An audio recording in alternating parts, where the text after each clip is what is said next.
Je m'appelle Aline Morel, j'ai 62 ans, et je vis à Alès, au pied des Cévennes, là où le vent du matin porte l'odeur des châtaigniers et des cheminées qu'on rallume trop tôt.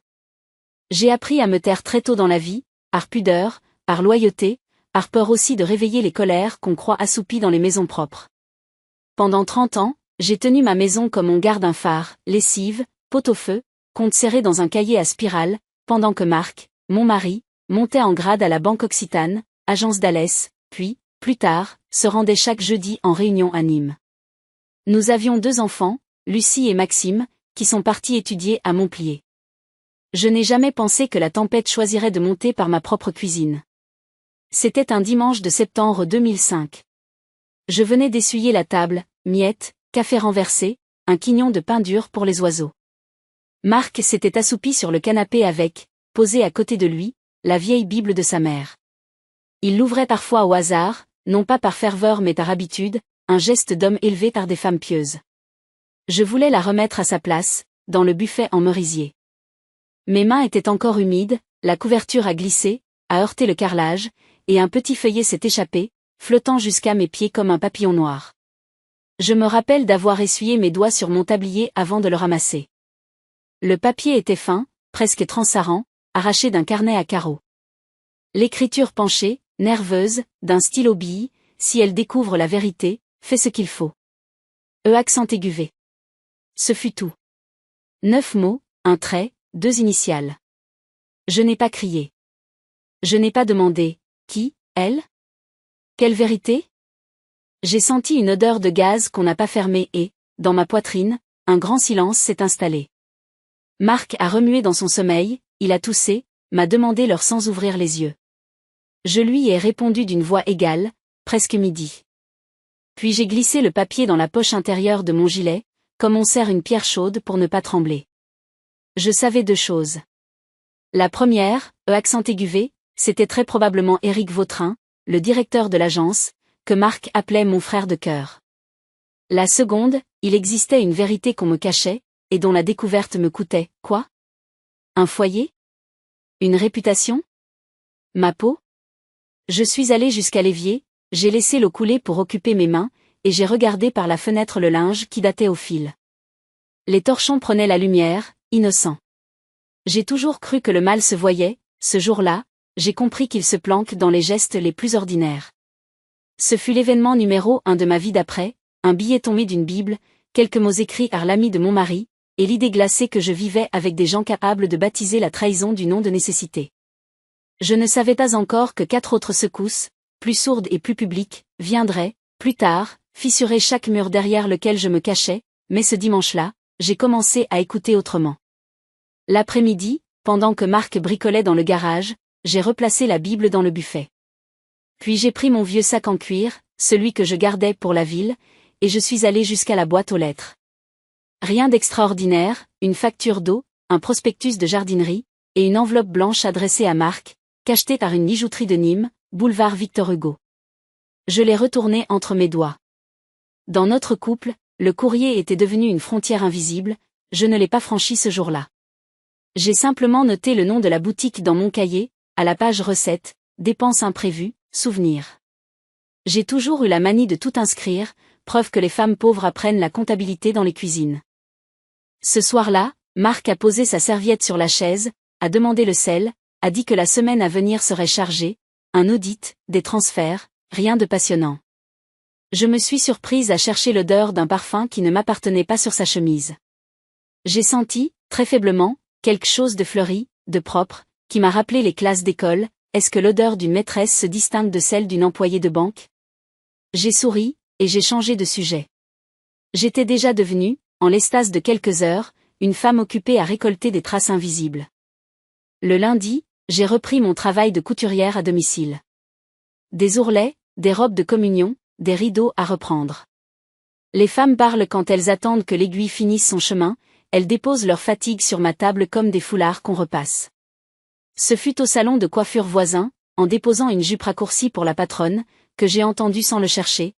Tu connais, toi, la nouvelle maîtresse qui remplace à l'école des 3 Fans? Marianne. Marianne Duclos, je crois. Une beauté, très simple. Elle arrive de Nîmes. Le nom a traversé l'air jusqu'à moi, comme si quelqu'un avait tiré sur un fil. Marianne. Nîmes. Je l'ai répété silencieusement, pour ne pas l'oublier. Le jeudi suivant, Marc devait, comme chaque semaine, monter à la direction régionale. J'ai préparé son sandwich, jambon-beurre, cornichon, une pomme, je l'ai regardé serrer sa cravate avec une attention nouvelle. Il m'a enracé distraitement, a rajusté sa montre, a dit « Ne m'attends pas pour le dîner ». Dans le miroir de l'entrée, son reflet avait l'air pressé, pas coupable. Les coupables qu'on m'avait appris à reconnaître avaient des épaules basses et un regard fuyant. Marc, lui, ressemblait à un homme absorbé par une tâche plus grande que sa vie. Je n'ai pas pris de décision héroïque. Je n'ai ni fouillé ses poches ni appelé l'ami d'une amie à Nîmes. J'ai fait ce que les femmes sages font quand leur monde se met à tanguer, j'ai articulé une prière muette, j'ai rangé la cuisine, et je suis allé à la poste ouvrir, au guichet, un petit livret à mon nom. 20 € déposés. Ah, par paranoïa, non, par pudeur de ne pas me retrouver sans un souci, d'aventure, le sol se dérobait sous mes pieds. La guichetière m'a demandé une pièce d'identité, j'ai tendu ma carte avec des doigts étonnamment fermes.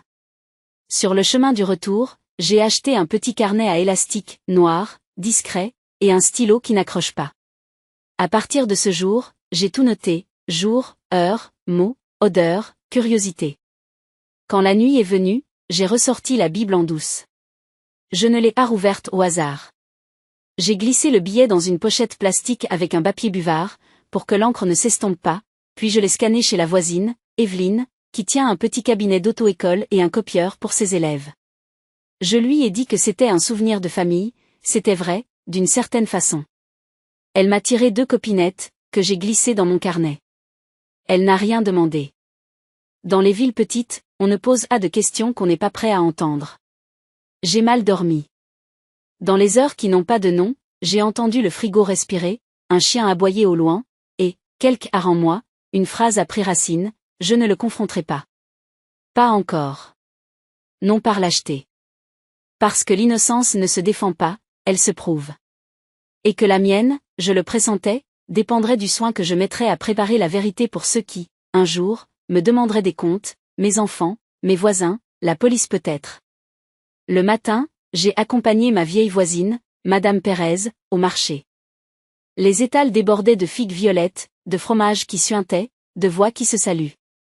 Alès est une ville où tout le monde sait si vous avez changé de coupe de cheveux, mais où personne ne vous regarde vraiment dans les yeux quand une rumeur commence à courir.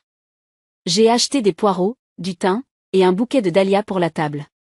En rentrant, j'ai trouvé sur le paillasson un paquet mince, une revue bancaire adressée à Marc, avec un post-it jaune, à lire EV. Les initiales m'ont piqué comme des orties.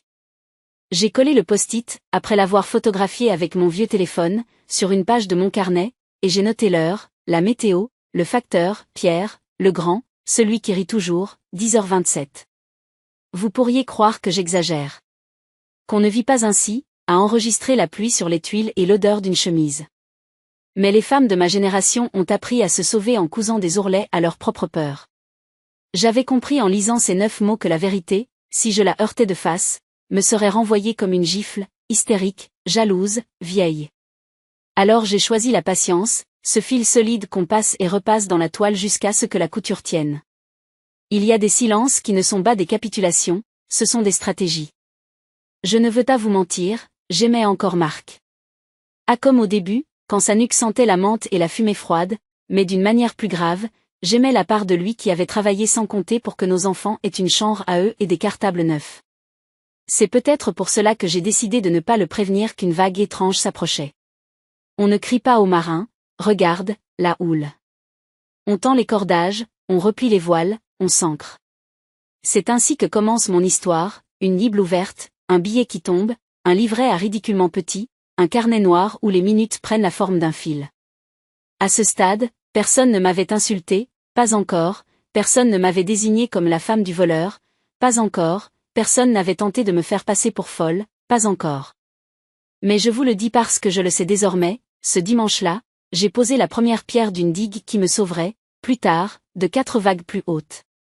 Si vous avez lu jusqu'ici, dites-moi en commentaire, auriez-vous confronté Marc dès le premier jour, ou bien auriez-vous, comme moi, choisi le silence actif, noté, gardé, attendre, pour laisser la vérité se présenter d'elle-même?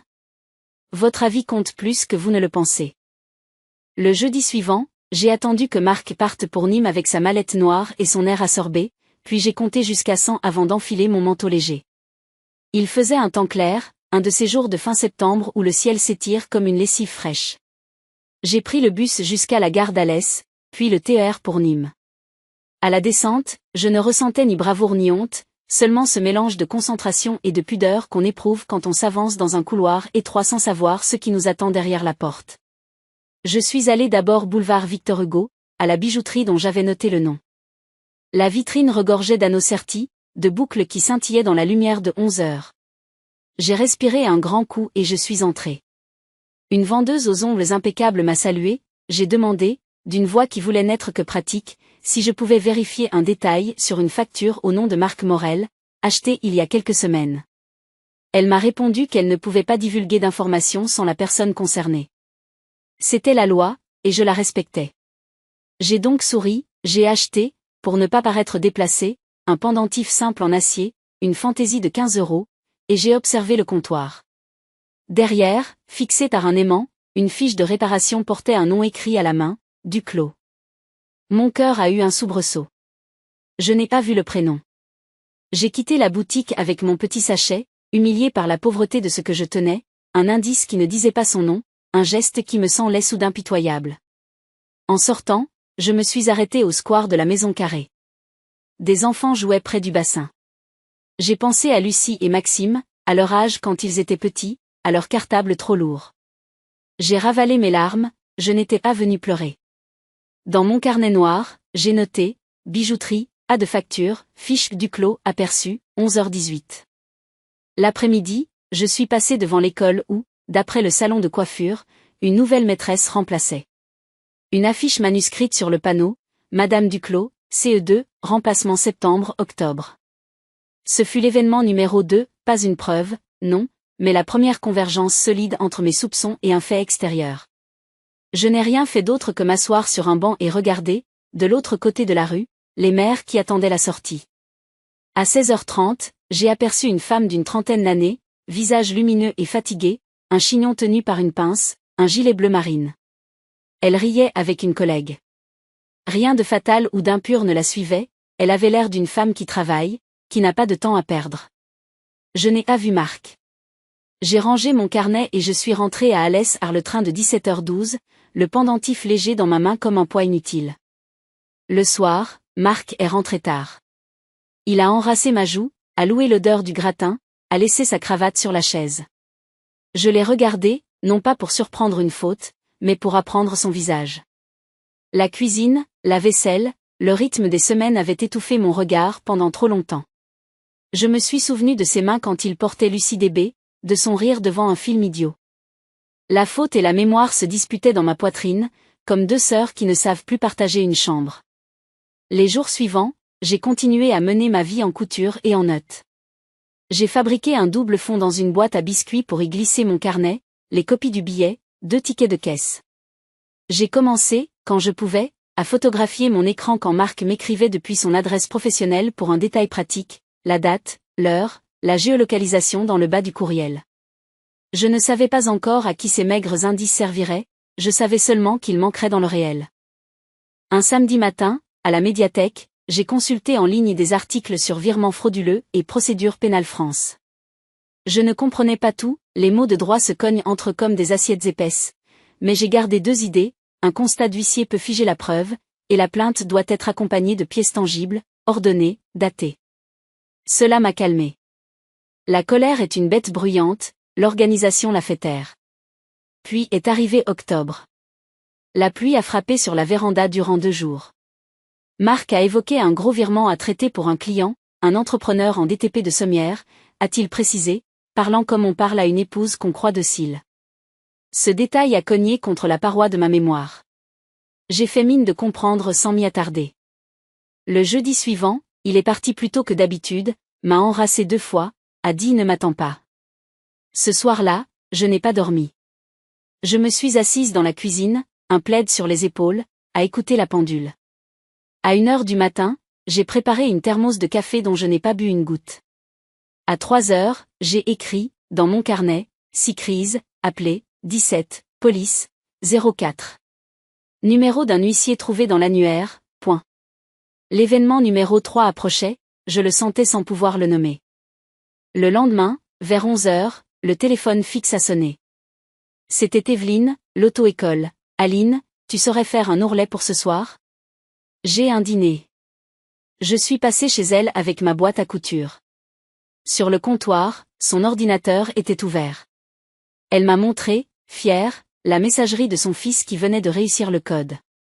Et, parce que la vie est tissée de hasard banal, une notification s'est affichée sur l'écran, un article de Midi Libre, fait divers, contrôle bancaire, 2 agents convoqués à Nîmes pour vérification. J'ai lu en diagonale, le visage immobile. Aucun nom n'était donné. J'ai remercié Evelyne pour le café, j'ai fini son ourlet d'une main qui allait trop vite.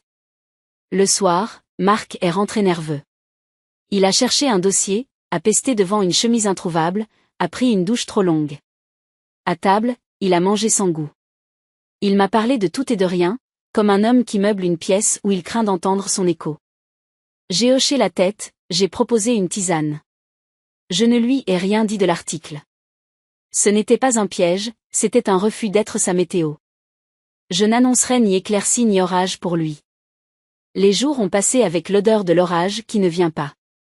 Puis, un mardi matin, alors que je pliais des draps dans la chambre, j'ai entendu, depuis la rue, le son d'une camionnette que je connaissais mal, pas celle de la poste, pas celle du livreur de boucherie. J'ai aperçu, par la fenêtre, 2 hommes en costume, et derrière eux, une femme au visage calme, un badge discret. Ils ont frappé. J'ai ouvert. Madame Morel? J'ai dit oui, avec le sentiment étrange d'avoir répété ce oui 1000 fois dans ma vie.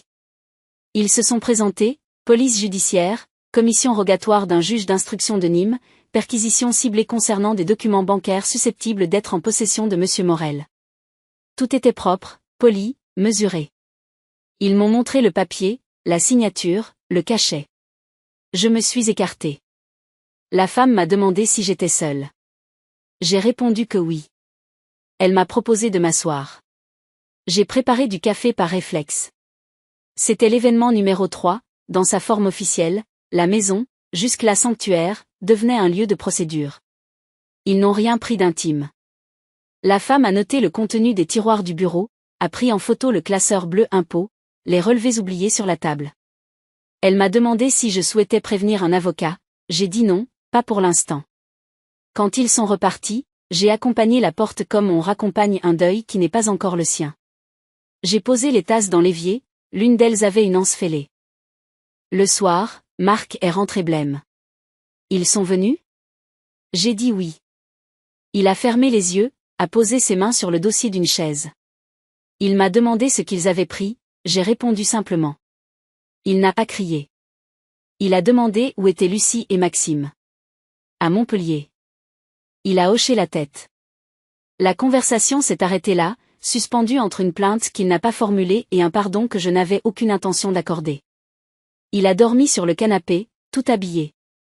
2 jours plus tard, une rumeur a commencé à courir à Alès comme un feu de broussailles. À la supérette, j'ai vu 2 femmes se pencher l'une vers l'autre quand je passais avec mon panier. On m'a regardé avec cette compassion qui dit « On sait quelque chose sur vous ». Ce fut l'événement numéro 4, la ville qui se saisit de mon intimité comme d'un fait divers. Je n'ai pas fui. J'ai continué d'aller au marché, au pressing, à la poste, comme on marche sur une plage battue par un vent froid. Les regards ne m'ont pas abattu, ils m'ont réveillé.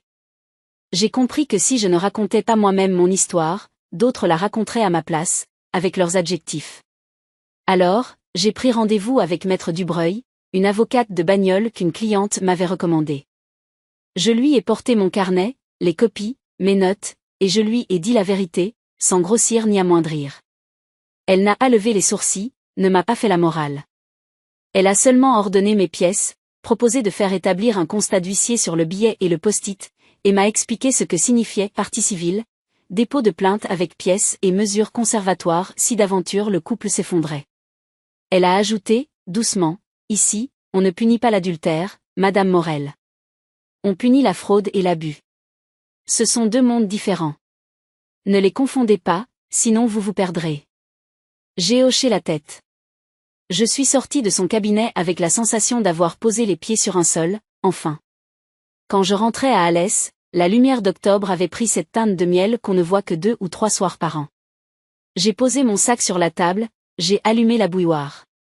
Je savais, sans me l'avouer encore, que l'événement numéro 5, celui qui retournerait ma colère comme on retourne une terre, s'annonçait par une douceur trompeuse. Ce serait une porte qui s'ouvre, un visage familier que je n'attends pas. Mais cela, je ne l'ai compris qu'après. Pour l'heure, j'étais seulement une femme qui rentre chez elle avec un carnet noir, un billet figé par un constat, et l'idée claire que la vérité a mis ses chaussures. Elle avançait. Et moi aussi. La douceur trompeuse de ce soir d'octobre s'est brisée sur 3 coups frappés contre la porte, ni timides ni brutaux, 3 coups nets comme ceux qu'on donne quand on est sûr d'être attendu. J'ai essuyé mes mains sur un torchon, j'ai traversé le couloir. Dans le Judas, un visage connu, Éric Vautrin, costume anthracite, chemise blanche, une cravate d'un bleu trop calme. Le directeur de l'agence. L'ami de mon mari. Les initiales au bas du billet. J'ai ouvert. Il a dit mon prénom comme s'il me faisait une faveur, Aline. Il tenait un petit sac en papier d'une pâtisserie de Nîmes, avec 2000 feuilles. Le genre d'offrande qui vous rappelle que les hommes puissants pensent qu'on achète la paix avec de la crème et du sucre. J'ai reculé pour le laisser entrer. Le salon sentait le thé et la cire. Éric a posé le sac sur la table basse, s'est assis sans être invité, a détaillé d'un regard la bibliothèque, les cadres de famille, le bouquet de dahlias fatigués. Sa montre cliquetait à son poignet, une Breguet, je la prendrai plus tard, cadeau d'un client. Il a commencé par l'air de rien, des phrases de voisinage, quelle chaleur pour la saison. Lucie, Maxime, ils vont bien? Puis, comme on range proprement un préambule, il a placé ses coudes sur ses cuisses, a joint les mains, a baissé la voix. Tu sais que des gens ont des envies de nuire. On adapte nos contrôles, on renforce les procédures, et voilà que certains s'excitent. Marc est fragile. Tu le connais. Il supporte mal l'injustice. Il prononçait fragile comme on dirait coupable mais aimable. Je ne l'ai pas interrompu. J'ai servi du thé dans 2 tasses dépareillées, la mienne avec l'anse fêlée. J'ai pensé fugitivement à Madame Dubreuil, ne confondez pas adultère et délit. J'ai posé les tasses sur des sous-verres. La politesse est un rempart, elle met du linge entre la peau et la brûlure. Éric a sorti de sa poche un portefeuille en cuir. Il en a tiré une carte, l'a glissée vers moi. Si la police revient, si on te pose des questions mal tournées, appelle-moi. Ou mieux, signe ce petit mot, que Marc était avec toi tel jeudi, tard. Ça coupera court aux calomnies. Il a sorti un stylo, a poussé vers moi une feuille qu'il venait de sortir d'un étui transparent. 3 lignes imprimées, un blanc pour ma signature, la date d'un jeudi précis, celui où Marc était parti plus tôt que d'habitude pour Nîmes, avec le gros virement à traiter. Je me suis dit que la vérité a parfois la courtoisie d'arriver toute seule se poser sur la table, avec un stylo. Je n'ai pas touché la feuille. Éric a ajouté, en souriant de travers, ce serait un service. Pour Marc. Pour toi. Sa voix disait, pour moi. Je n'ai pas dit non. J'ai demandé, pourquoi ce jeudi-là? Il a balayé la question d'un geste. Tu sais, les agendas, j'ai regardé ses mains, propres, sans alliance, un index aux ongles manucurés. Il écrivait parfois en l'air des mots invisibles pour rythmer ses phrases. J'ai sorti un carré de papier et un crayon, j'ai noté, jeudi, 22h30, attestation demandée. J'ai noté trop près de lui pour qu'il ne le voie pas. J'ai vu son regard accrocher le carnet. Ce n'était pas une provocation.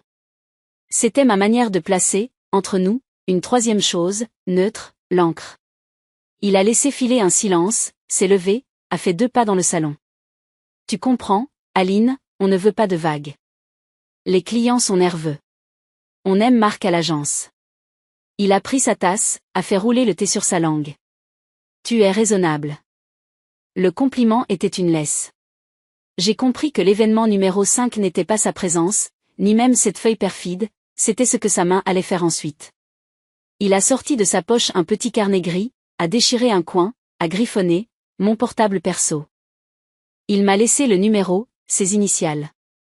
La lettre V avait un crochet particulier sur la barre. Le s'ouvrait trop tôt, comme s'il trébuchait en naissant. La même écriture que sur le billet tombé de la Bible. Le monde a cliqué à sa place, doucement. J'ai posé le papier à côté de la carte. J'ai dit, je garde. Il a souri comme on sourit à une élève appliquée. Puis il a repris la feuille à signer, l'a repliée soigneusement, l'a remise dans sa chemise transparente. Réfléchi. Il est parti en oubliant le sac à pâtisserie sur la table. Quand la porte s'est refermée, j'ai posé ma main à plat sur le bois. J'ai respiré. J'ai attrapé mon téléphone, j'ai appelé le cabinet de Maître Dubreuil. Elle était en audience. J'ai laissé un message, visite d'Éric Vautrin. Demande d'attestation jeudi 22h30. A laissé son numéro manuscrit. J'ai rangé la carte, le petit bout de papier, sous le buvard dans la pochette du constat. J'ai pris une photo. Puis j'ai déballé les 1000 feuilles et je l'ai porté chez Madame Pérez. Un ami est passé, ai-je dit simplement. Elle a fait haut de la bouche. Elle n'a pas posé de questions. Le soir, Marc est rentré. Il a vu l'assiette vide sur la table basse, a demandé si quelqu'un était passé. J'ai dit oui. Éric. Son visage n'a pas scié, il s'est dévêtu lentement, s'est lavé longuement les mains, a posé sa montre sur le buffet. Il n'a pas demandé ce qu'Éric avait dit. Peut-être savait-il déjà. Nous avons dîné en parlant de la chaudière qui fuyait, de la haie à tailler. La banalité, quand elle s'ostine ainsi, est une digue contre la panique, elle finit pourtant par céder. Les jours suivants ont pris une teinte de fer. À la boulangerie, on m'a tendu mon pain avec une douceur qui me blessait. Au marché, un silence se creusait sur mon passage, juste assez profond pour que je m'y torde la cheville. J'ai cousu, j'ai raccourci des manteaux, j'ai repris des doublures.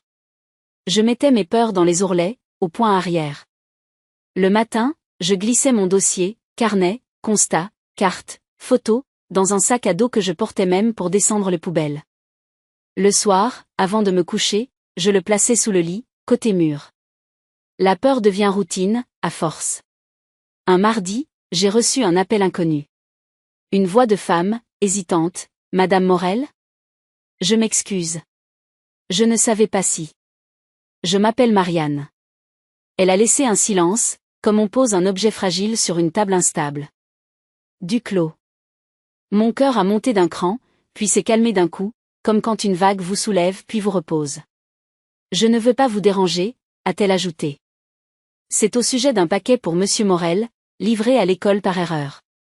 On a trouvé votre adresse sur l'étiquette. Est-ce que je peux vous le déposer ? J'ai accepté un rendez-vous l'après-midi même, devant la médiathèque. J'ai raccroché. Je suis resté un moment à regarder la bouilloire sans la voir. Je me suis dit qu'il n'était pas nécessaire qu'elle sache ce que je savais. Pas encore. Je me suis habillé proprement, pas comme pour une bataille, mais comme pour un rendez-vous d'État, chemise repassée, veste sombre, écharpe fine. Elle était déjà là quand je suis arrivé. Plus jeune que je ne l'avais imaginé de loin, mais avec une fatigue de femme qui porte beaucoup. Elle tenait une enveloppe moyenne, Kraft, scotchée de travers. Nous nous sommes salués avec la gêne digne de deux personnes qui refusent, chacune, d'être réduite à son rôle. Elle m'a tendu le paquet. J'ai senti, sous le papier, la forme d'une boîte rectangulaire. Bijouterie ? Non. Trop légère. Trop son creux. Je n'ai pas ouvert. J'ai dit merci. Elle a ajouté, les yeux au sol, je voulais, enfin, le jeudi, je corrige des cahiers jusqu'à tard. On dit beaucoup de choses. Elle n'a pas fini sa phrase. Je n'ai pas pris la sienne. Je comprends. Je n'ai rien promis, rien demandé. Elle a hoché la tête. Elle avait des mains d'elle, nerveuses, tachées d'encre. Elle m'a regardé enfin, droit. Il y avait, dans ses yeux, moins de défi que de vigilance. Nous n'étions pas, ce jour-là, ennemis, nous n'étions pas encore alliés. Nous étions deux femmes sur un bas-côté. Je suis rentrée. J'ai ouvert l'enveloppe sur la table de la cuisine, avec un couteau à beurre. La boîte contenait un foulard de soie, bleu nuit, ourlet-main, une facture glissée dessous, bijouterie boulevard Victor Hugo, échange bon d'avoir, nom du client, Monsieur Morel. Au dos, à la main, pour jeudi, M une initiale. Pas un aveu. Une courtoisie de coupable. J'ai glissé la facture dans la pochette, j'ai plié le foulard. Je me suis assise. J'ai senti, pour la première fois depuis des semaines, la possibilité d'une fatigue tranquille. La vérité avançait, oui. Elle posait des jalons, propres et polis, qu'on ne pourrait pas effacer du revers de la main. En fin d'après-midi, le téléphone de la maison a sonné à nouveau. Un homme, voix administrative, diction qui ne cherche à plaire. Madame Morel? Commissariat d'Alès à l'appareil. Nous vous informons que Monsieur Marc Morel a été placé en garde à vue à Nîmes, dans le cadre d'une enquête ouverte pour abus de confiance et faux en écriture. Si vous avez besoin d'informations pratiques, un officier de police judiciaire peut vous recevoir demain matin. Il n'a à ajouter « Ne vous inquiétez pas ». Il n'a à ajouter « Désolé ». Il a conclu par la formule. J'ai noté l'heure, 17h42, et j'ai reposé le combiné. La pendule a battu 2 fois dans le silence, puis s'est remise à vivre. Je n'ai pas pleuré. J'ai mis de l'eau à bouillir, j'ai lavé une salade, j'ai sorti du pain du congélateur. Je me suis assise avec mon carnet. J'ai repris, depuis le début, la liste des faits, des objets, des dates. Billets EV tombés d'une Bible, post-it EV sur revue bancaire, fiche Duclos entrevue à la bijouterie, affiche Madame Duclos, CE2, perquisition sur commission rogatoire, tentative d'attestation à signer, numéro manuscrit d'Éric, paquet livré par erreur, facture au nom de Marc. Une chaîne, pas parfaite, mais qui tenait. Au bout, maintenant, une garde à vue. Je n'avais pas provoqué l'orage, je m'étais simplement abrité comme j'avais pu, en construisant avec mes mains un parapluie de papier. Il tenait mieux que je ne l'aurais cru. La nuit est tombée d'un coup sur le jardin. J'ai fermé les volets. J'ai pensé à Lucie et Maxime, à la manière de leur dire, sans les abîmer. Je me suis promis de ne rien leur cacher, de ne pas les enrôler non plus. Aider n'est pas décidé pour. Je me suis couché tard, avec le sac sous le lit, le foulard plié sur le dossier d'une chaise, et le sentiment très net que ma vie, à partir de ce soir, n'appartenait plus à personne d'autre qu'à moi, pas même à la rumeur, pas même à la justice. Je n'attendais pas le lendemain comme une délivrance. Je l'attendais comme une étape, l'une de celles où l'on remet les papiers en ordre, où l'on parle peu, où l'on tient la main d'aucun homme pour traverser. Je n'avais plus peur, ou alors d'une peur minuscule, maniable, que l'on peut glisser dans une poche avec un stylo. Le lendemain matin, j'ai pris un busto pour Nîmes. Le soleil levait des lambeaux d'orange sur les façades pâles, et j'avais l'impression d'avancer dans un décor trop grand pour moi. Au commissariat, un agent m'a demandé ma carte d'identité, a noté mon adresse, puis m'a conduite dans une petite salle où un officier de police judiciaire m'a reçu. Il avait la cinquantaine, une politesse simple, des yeux qui ne jugent pas. Il a posé un dictaphone sur la table, m'a expliqué que mes propos seraient consignés, que je pouvais relire à la fin. J'ai hoché la tête. Il a demandé si je souhaitais un avocat. J'ai répondu que j'avais rendez-vous, l'après-midi, avec ma propre avocate à Bagnoles, mais que pour l'instant je pouvais répondre aux questions. J'ai raconté sans pathos. La Bible tombée, le billet, les initiales, le post-it, la bijouterie, l'affiche à l'école, la perquisition, la visite d'Éric, la demande d'attestation, le numéro manuscrit, l'enveloppe livrée par Marianne, la facture au nom de Marc. Je ne me suis pas autorisé une seule hypothèse, j'ai donné des faits, des dates, des heures. L'officier m'a laissé dérouler, ne m'interrompant que pour préciser un nom, une orthographe. Quand j'ai sorti la pochette du constat d'huissier, il m'a regardé avec une attention plus chaude. C'est précieux, Madame Morel. Continuez à tout conserver. Il a noté lui-même sur un coin de feuille, subornation potentielle de témoins, attestation, Vautrin Éric. Il m'a posé quelques questions sur Marc. Depuis quand travaillait-il à l'agence? Quelles étaient ses responsabilités? Avait-il des dettes? Des habitudes de jeu? J'ai dit la vérité, Marc ne jouait pas, Marc économisait, Marc disait qu'un compte juste est une politesse. L'officier a hoché la tête. Parfois, les polis cachent des violences, a-t-il murmuré, presque pour lui-même. Puis il a ajouté, professionnel, nous avons procédé à des vérifications, il y a des mouvements irréguliers. Je ne peux pas vous en dire plus.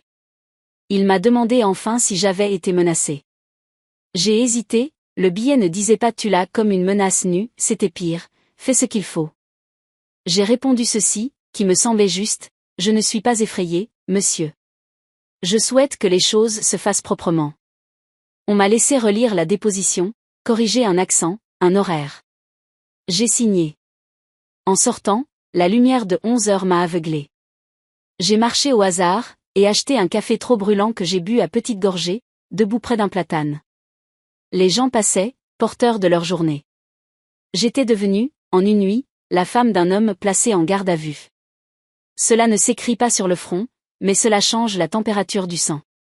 À 14 heures, j'étais dans le cabinet de Maître Dubreuil.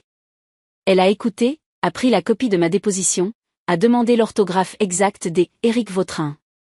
Elle a ajouté à mon dossier, main courante, constat, visite de Vautrin avec sollicitation attestation mensongère. Elle a téléphoné devant moi à un huissier de Nîmes pour figer par constat les captures du numéro manuscrit et la feuille d'attestation qu'il avait tenté de me faire signer. J'avais pris une photo nette avant qu'il ne la remette dans sa chemise. Elle a ensuite détaillé calmement le chemin probable, prolongation éventuelle de la garde à vue, présentation à un juge d'instruction, mise en examen si indice grave et concordant, contrôle judiciaire, perquisition croisée. Ne vous étonnez pas si, dans cette phase, on vient encore chez vous, ou si on saisit des appareils. Restez poli, dites peu, gardez vos pièces. Et protégez-vous matériellement. Matériellement, ai-je demandé. Elle a listé, demandez à votre banque de convertir votre compte joint en double signature pour tout retrait significatif, ouvrez un coffre si vous avez des bijoux de famille, notez sur votre dossier à l'agence. Aucune information sans mandat écrit, éloignez-vous des mots de passe familiaux, prenez une protection juridique si vous en avez la possibilité. Elle m'a tendu une fiche imprimée, avec des cases à cocher. J'ai senti une gratitude immense pour ces gestes nets.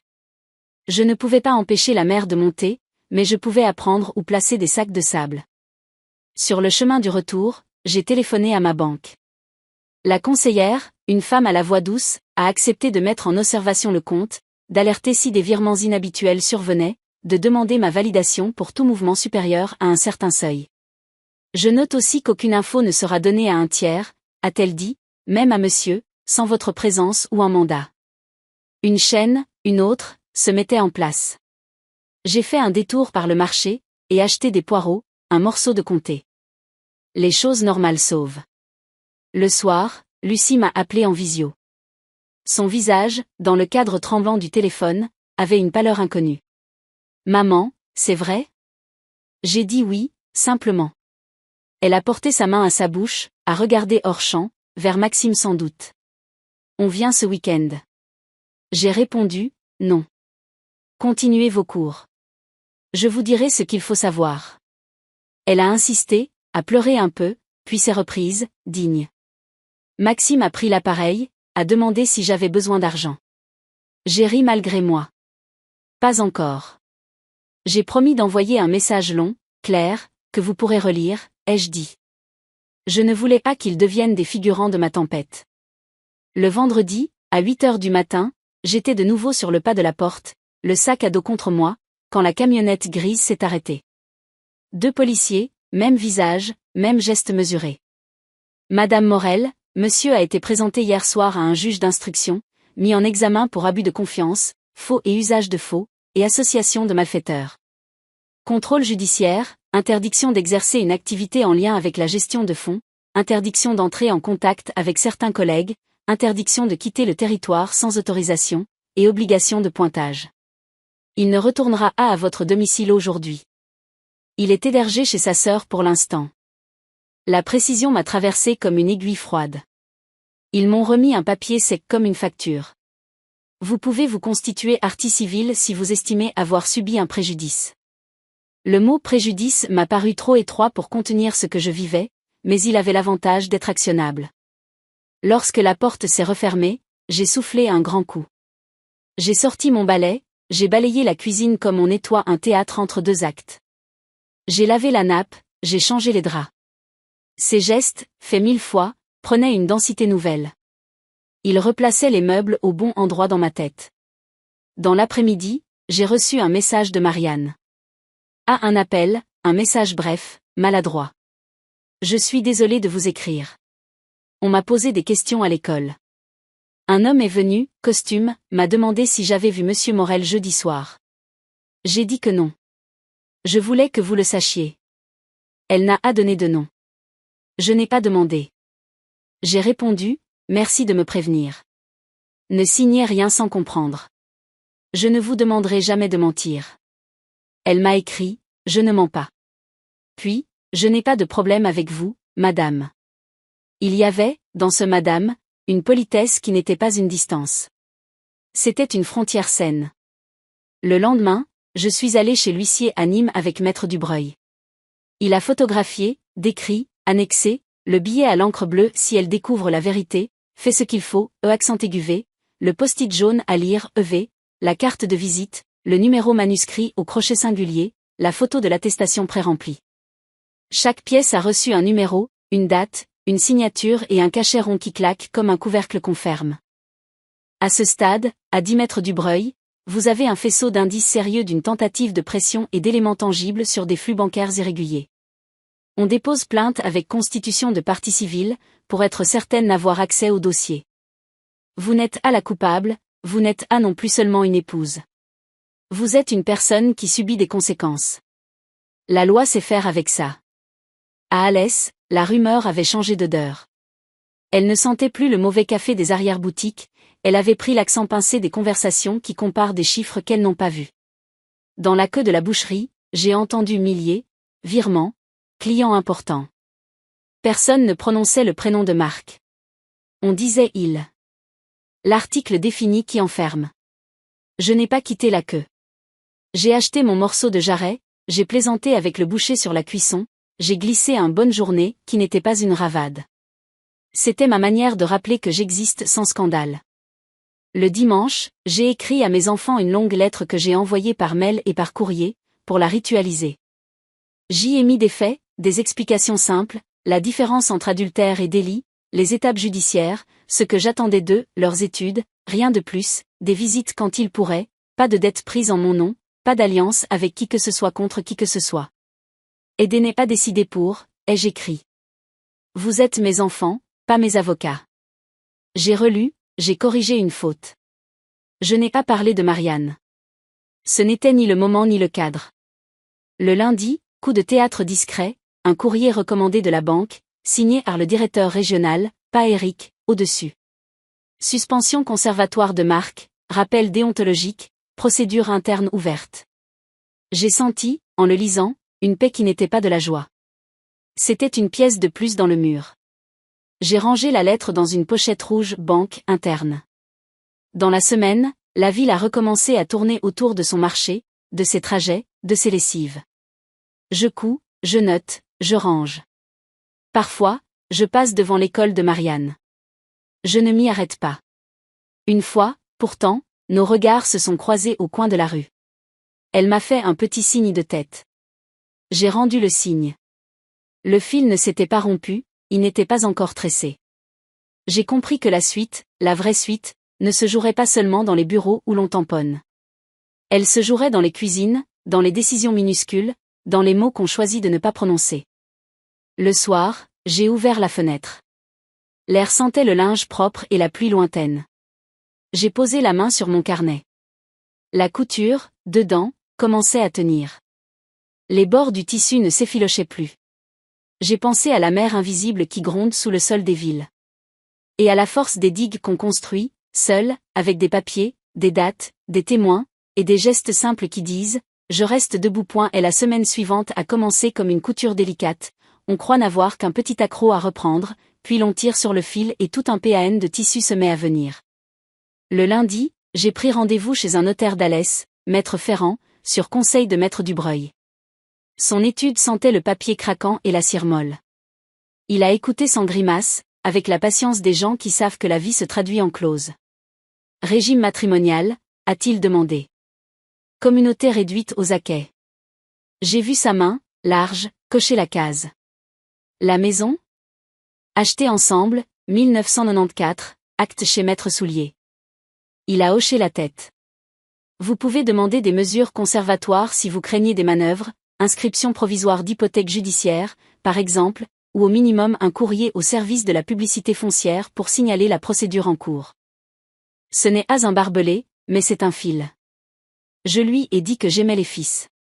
Il a souri, a préparé 2 lettres. En sortant, je me suis senti moins nue. À la maison, j'ai ouvert un classeur patrimoine, avec des intercalaires, maison, compte, véhicule, assurance. Je me suis surprise à respirer mieux en rangeant ces papiers. Les femmes de ma génération ont appris à aimer les tiroirs fermés, on y dépose sa peur comme une nappe pliée. J'ai également relevé les compteurs, photographié les bijoux de famille, la broche de ma mère, la bague en grenat de ma grand-mère, et les ai placés dans une boîte en métal chez Evelyne, l'auto-école, qui a hoché la tête sans poser de questions. Ici, a-t-elle dit simplement, ça ne bougera pas. Le mardi, en fin de matinée, j'ai reçu un appel de la banque. Pas la petite voix douce de ma conseillère, une voix masculine, officieuse, qui voulait fixer un rendez-vous pour faire le point. Je suis venue l'après-midi même. Un homme au costume ajusté m'a accueilli dans un bureau vitré. Madame Morel, nous sommes navrés de la situation. Vous comprenez que des vérifications internes s'imposent. Il a choisi des mots ronds pour désigner des choses tranchantes. Il a proposé, avec une courtoisie qui sentait la stratégie, que je signe un document de confidentialité sur les échanges relatifs à l'enquête. J'ai entendu la voix calme de Maître Dubreuil dans ma tête. Pas sans lecture, pas sans copie. J'ai demandé à l'emporter pour l'examiner avec mon avocate. Un muscle a tressailli au coin de sa mâchoire. Bien sûr. Je l'ai glissé dans mon sac, comme on glisse une épine dans une boîte d'épingles. En sortant, je suis tombé, sous le porche, sur une scène nette comme une photographie mal cadrée. 2 employés de l'agence fumaient à l'abri du vent, l'une a baissé la voix en me voyant, trop tard pour que je n'entende pas, la femme de Morel. J'ai senti la gifle sans bruit. J'ai pensé à mon jarret de la semaine passée à la boucherie. Je n'ai pas accéléré. Je leur ai dit bonjour avec la politesse exacte dont je suis capable. L'une a rougi, l'autre a regardé ailleurs. Ce n'était pas de l'humiliation, pas vraiment, c'était un rétrécissement, une réduction en silhouette. Je me suis promis de ne pas devenir l'ombre que l'on chuchote. Le mercredi, Marianne m'a écrit à nouveau. Excusez-moi de vous déranger. On m'a demandé au téléphone si je pouvais attester que Monsieur Morel était chez moi un jeudi soir. J'ai dit que non. J'ai peur maintenant. J'ai reposé le téléphone, j'ai pris ma respiration, j'ai composé sa voix dans ma tête, jeune, mais ferme. Je lui ai répondu que j'étais prête à la rencontrer, pas chez moi, pas chez elle, dans un endroit neutre. Nous avons choisi un petit café près de la médiathèque, table en bois, abat-jour vert. J'y suis allée à l'heure dite, carnet dans mon sac, épaule droite. Elle est arrivée avec quelques minutes de retard, essoufflée, les mains enfoncées dans les poches de son manteau trop léger pour la saison. Elle a commandé un chocolat. Elle a posé sur la table une enveloppe blanche, a hésité, me l'a glissée. C'est, je ne sais pas si. Debout, je ne peux pas. À l'intérieur, des photocopies, 2 messages imprimés depuis un téléphone, jeudi, 22h30, je passe 2 minutes, signé M, un ticket CD d'une station-service à 23h05 sur la route de Nîmes, une photo floue d'un foulard bleu nuit sur un dossier d'école. Rien n'était illégal dans sa manière de me les donner. Elle me confiait des choses qui lui appartenaient et qu'elle voulait voir parvenir au bon endroit. Je ne veux pas être impliquée, madame. Je ne vous dois rien. Je ne lui dois plus rien non plus, a-t-elle dit enfin. Je veux seulement travailler tranquille. J'ai hoché la tête. Je ne vous demanderai rien. Elle a ajouté, presque en s'excusant, je n'ai pas pris d'argent. J'ai senti, au son de sa voix, qu'elle disait vrai. Le chagrin n'épargne pas les personnes correctes. Je suis sortie du café avec l'enveloppe serrée contre moi comme un oiseau blessé. J'ai envoyé un message à Maître Dubreuil. Rendez-vous pris le lendemain matin, elle verserait ses pièces, si nous en convenions, au dossier de la partie civile, avec un courrier pour préciser leur provenance et leur contexte, sans exposer Marianne plus qu'il n'était nécessaire. La loi, parfois, c'est être un parapluie discret. Le jeudi, en fin d'après-midi, alors que je pliais du linge dans le salon, j'ai entendu un moteur s'arrêter devant la maison. J'ai regardé par la fenêtre, Éric Vautrin, à nouveau, mais cette fois sans pâtisserie. Il patientait sur le trottoir, les mains dans les poches, un sourire maigre. Je n'ai pas ouvert. Il a sonné. J'ai laissé la sonnerie aller jusqu'au bout. Il a sonné à nouveau, plus longtemps. J'ai pris mon sac, j'ai vérifié que mon dossier était complet, j'ai composé un numéro. Oui? La voix de l'huissier. Monsieur, ai-je dit, la personne dont je vous ai parlé est à ma porte. Je n'ouvrirai pas. Puis-je vous envoyer une photo de la sonnette et de l'heure d'attache? Il a dit oui. J'ai photographié la platine, l'heure qui s'affichait sur mon téléphone, la silhouette d'Eric dans le reflet de la vitre. Non pour me rassurer, pour constituer. Au bout de 3 sonneries et d'un Aline, prononcé un peu plus fort que le quartier ne l'autorise, il est reparti. J'ai attendu que son moteur s'éloigne pour lâcher mes épaules. Le vendredi, j'ai accompagné Madame Pérez chez le médecin. Dans la salle d'attente, un vieil homme m'a regardé, hésitant. « Vous êtes bien ?» J'ai relevé la tête. « Je suis Aline Morel. » Il a hoché, a dit, « C'est triste. » On pensait qu'il était bien. Ce bien m'a écorché. On parle des hommes bien jusqu'au moment où ils ne le sont plus, et alors on dit, on pensait. J'ai répondu, il a été bien. Il a aussi fait des choses mal. C'est la justice qui dira lesquelles. Moi, je vais faire mon travail de vivre. Le vieil homme a baissé les yeux. Madame Pérez m'a serré la main. Dans ces gestes-là, je puise, entre l'ombre et la lumière, il reste la table, la chaise, la main chaude d'une voisine. Le samedi, j'ai étalé mes tissus sur la table. J'avais une commande, 2 robes pour des dames du club de lecture. J'ai choisi des billets sobres, des coutures anglaises, des ourlets à la main. Les gestes répétés m'ont stabilisé. À midi, un message de Lucie, on peut venir dimanche? Juste une soupe. J'ai répondu oui. Je leur dirai ce que je saurais dire, ni plus ni moins. L'après-midi, coup de fil de maître Dubreuil. Le juge a prononcé un contrôle judiciaire avec interdiction pour votre mari d'entrer en contact avec vous, à votre demande, pour un temps. Cela vous donne de l'air. J'ai senti mes poumons s'ouvrir. Je n'avais pas demandé la punition, j'avais demandé de l'air. Elle a ajouté, nous allons déposer, lundi, votre plainte avec constitution de partie civile. Et nous joindrons, sous scellé si nécessaire, les pièces que vous m'avez transmises hier. Il y aura des contradictions, des dates qui se querellent. C'est normal. Ne cherchez pas la perfection, cherchez la cohérence. Je l'ai remercié. J'ai écrit cette phrase dans mon carnet, en grand, ne pas chercher la perfection, chercher la cohérence. On peut bâtir une maison sur cela. Le soir, la sœur de Marc m'a appelé du numéro que je connaissais bien, j'ai failli ne pas décrocher. Aline, il est mal. Elle a hésité, il n'a pas dormi. Il dit qu'on l'humilie. J'ai répondu calmement, il est mis en examen pour des faits précis. Il a un avocat. Qu'il parle à son avocat. Elle s'est raidie, tu le jettes. J'ai regardé la nappe, les fleurs de son imprimé, si sage. Je ne le jette pas. Je me sors de l'eau. C'est différent. Elle a soufflé fort, a raccroché sans au revoir. Je suis resté un moment, le combiné encore chaud dans la main, à mesurer l'ancienne loyauté qui me tirait vers l'arrière et la nouvelle loyauté qui me tenait droite, celle que je me devais à moi-même. Le dimanche, Lucie et Maxime sont arrivés avec un bouquet de tournesols. Ils ont regardé la maison comme on regarde un lieu d'enfance sous une lumière étrange. Nous avons mangé une soupe de poireaux et un fromage, simplement. Je leur ai parlé doucement, sans effrayer, sans excuser. J'ai dit le billet, l'enquête, les procédures. Maxime a serré sa cuillère comme un poignard. Lucie a essuyé ses yeux avec ses doigts. On va t'aider, a-t-elle dit. Tu vas m'aider à rester moi, ai-je répondu. C'est tout. Nous avons bu un café, nous avons regardé de vieilles photos. Rien de dramatique.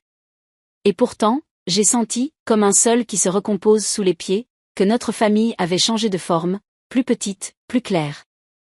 Quand ils sont repartis, j'ai rangé les tasses, j'ai fermé la porte d'entrée, j'ai appuyé ma tête contre le bois. Je me suis dit que la vengeance, si jamais ce mot devait avoir un visage dans ma vie, ne serait pas un éclat de colère ni une scène publique. Ce serait ce calme-là, une table rangée, un dossier tenu, un souffle maîtrisé, et un chemin qui s'éclaircit mètre après mètre.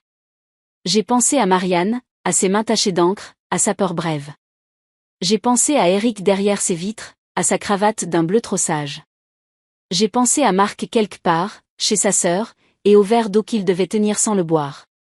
Je n'ai pas souhaité sa chute, j'ai souhaité ma marche. Le lundi, j'irai chez l'huissier signer l'annexe au constat, puis au cabinet de maître Dubreuil déposer ma plainte. Ensuite, j'irai acheter du fil, du bon, qui ne casse pas. les digues tiennent à ce que l'on fait chaque jour. Et chaque point, chaque nœud, chaque pièce rangée contribue, à sa minuscule mesure, à me redonner une chose que je croyais perdue, ma place, la mienne, ni celle de la femme de, ni celle de la victime de.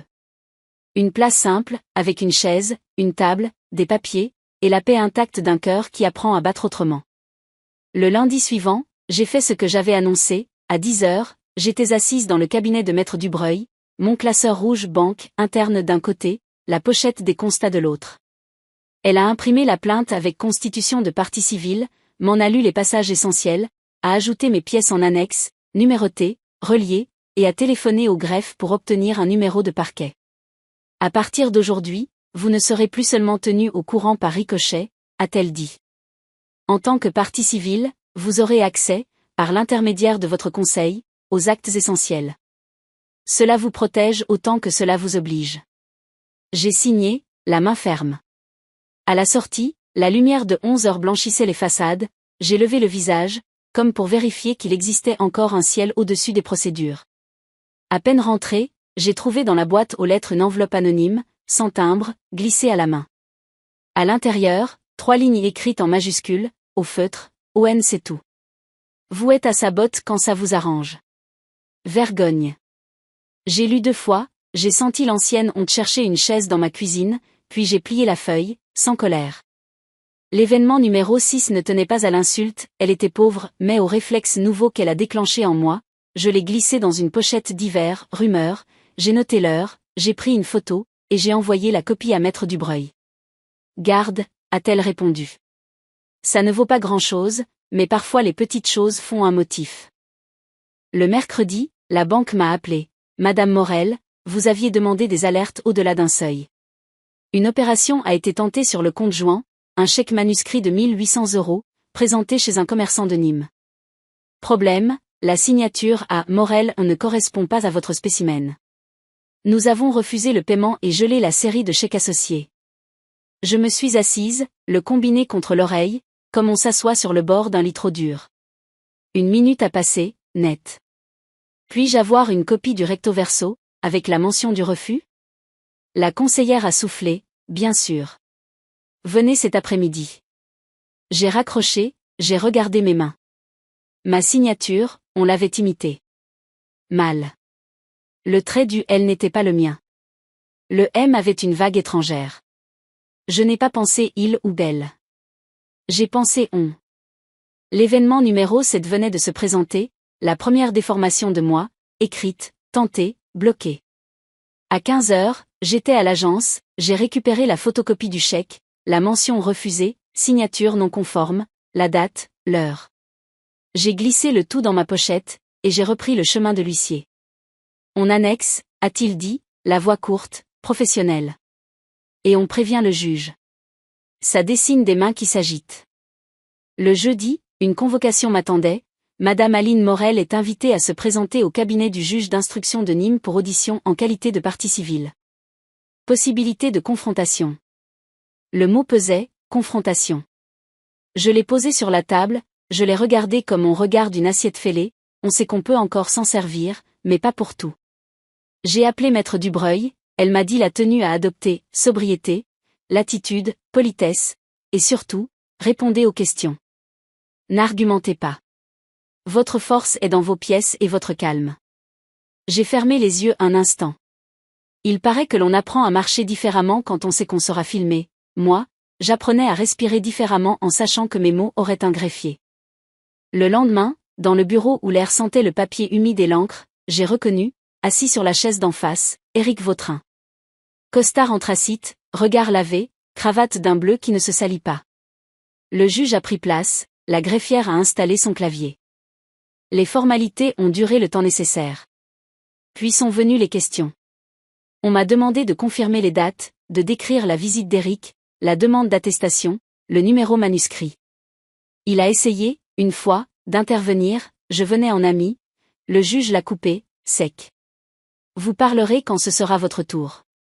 J'ai déposé mes phrases une à une, sans épices ni sucre. À la fin, on lui a donné la parole. Madame Morel interprète, a-t-il dit.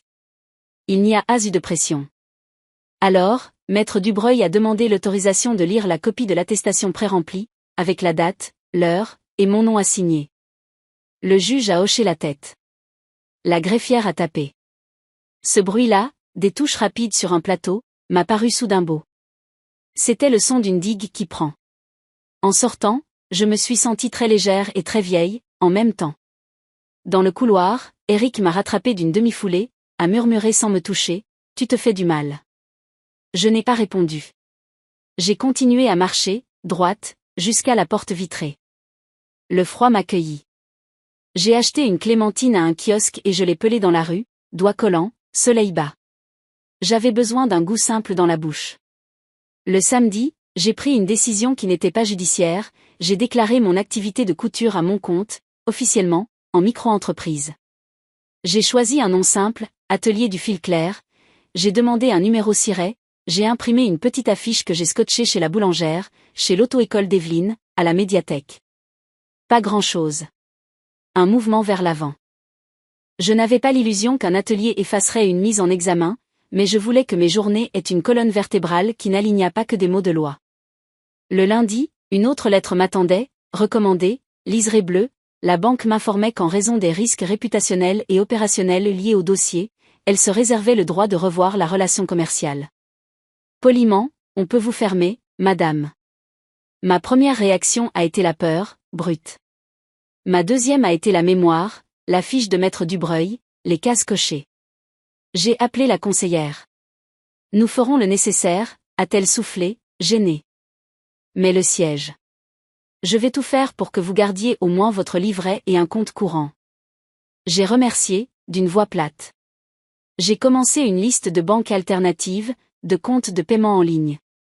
On peut perdre une maison, on peut perdre un mari, on ne peut pas perdre la possibilité de payer son électricité.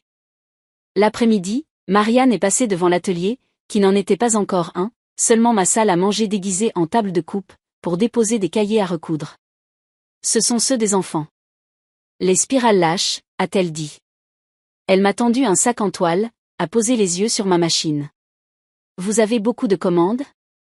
J'ai haussé les épaules. Quelques-unes. Des ourlets, des rideaux. Elle a frôlé du doigt le foulard bleu nuit plié sur une chaise. Il est beau. J'ai répondu, il fait partie d'un dossier. Elle a retiré la main. Nous avons souri, un sourire très petit. En repartant, elle a lancé, sans se retourner, je peux vous envoyer des collègues. Des mamans cherchent quelqu'un pour des déguisements de spectacle. J'ai dit oui. À l'instant où la porte s'est fermée, j'ai compris que je lui devais un merci plus grand que ce mot-là. Je le lui dirai plus tard. Le mardi, le téléphone a sonné, la greffe du juge. Des scellés sont ouverts demain. Votre présence n'est pas obligatoire, mais vous pouvez vous présenter avec votre conseil. J'ai posé le combiné, j'ai appelé maître Dubreuil.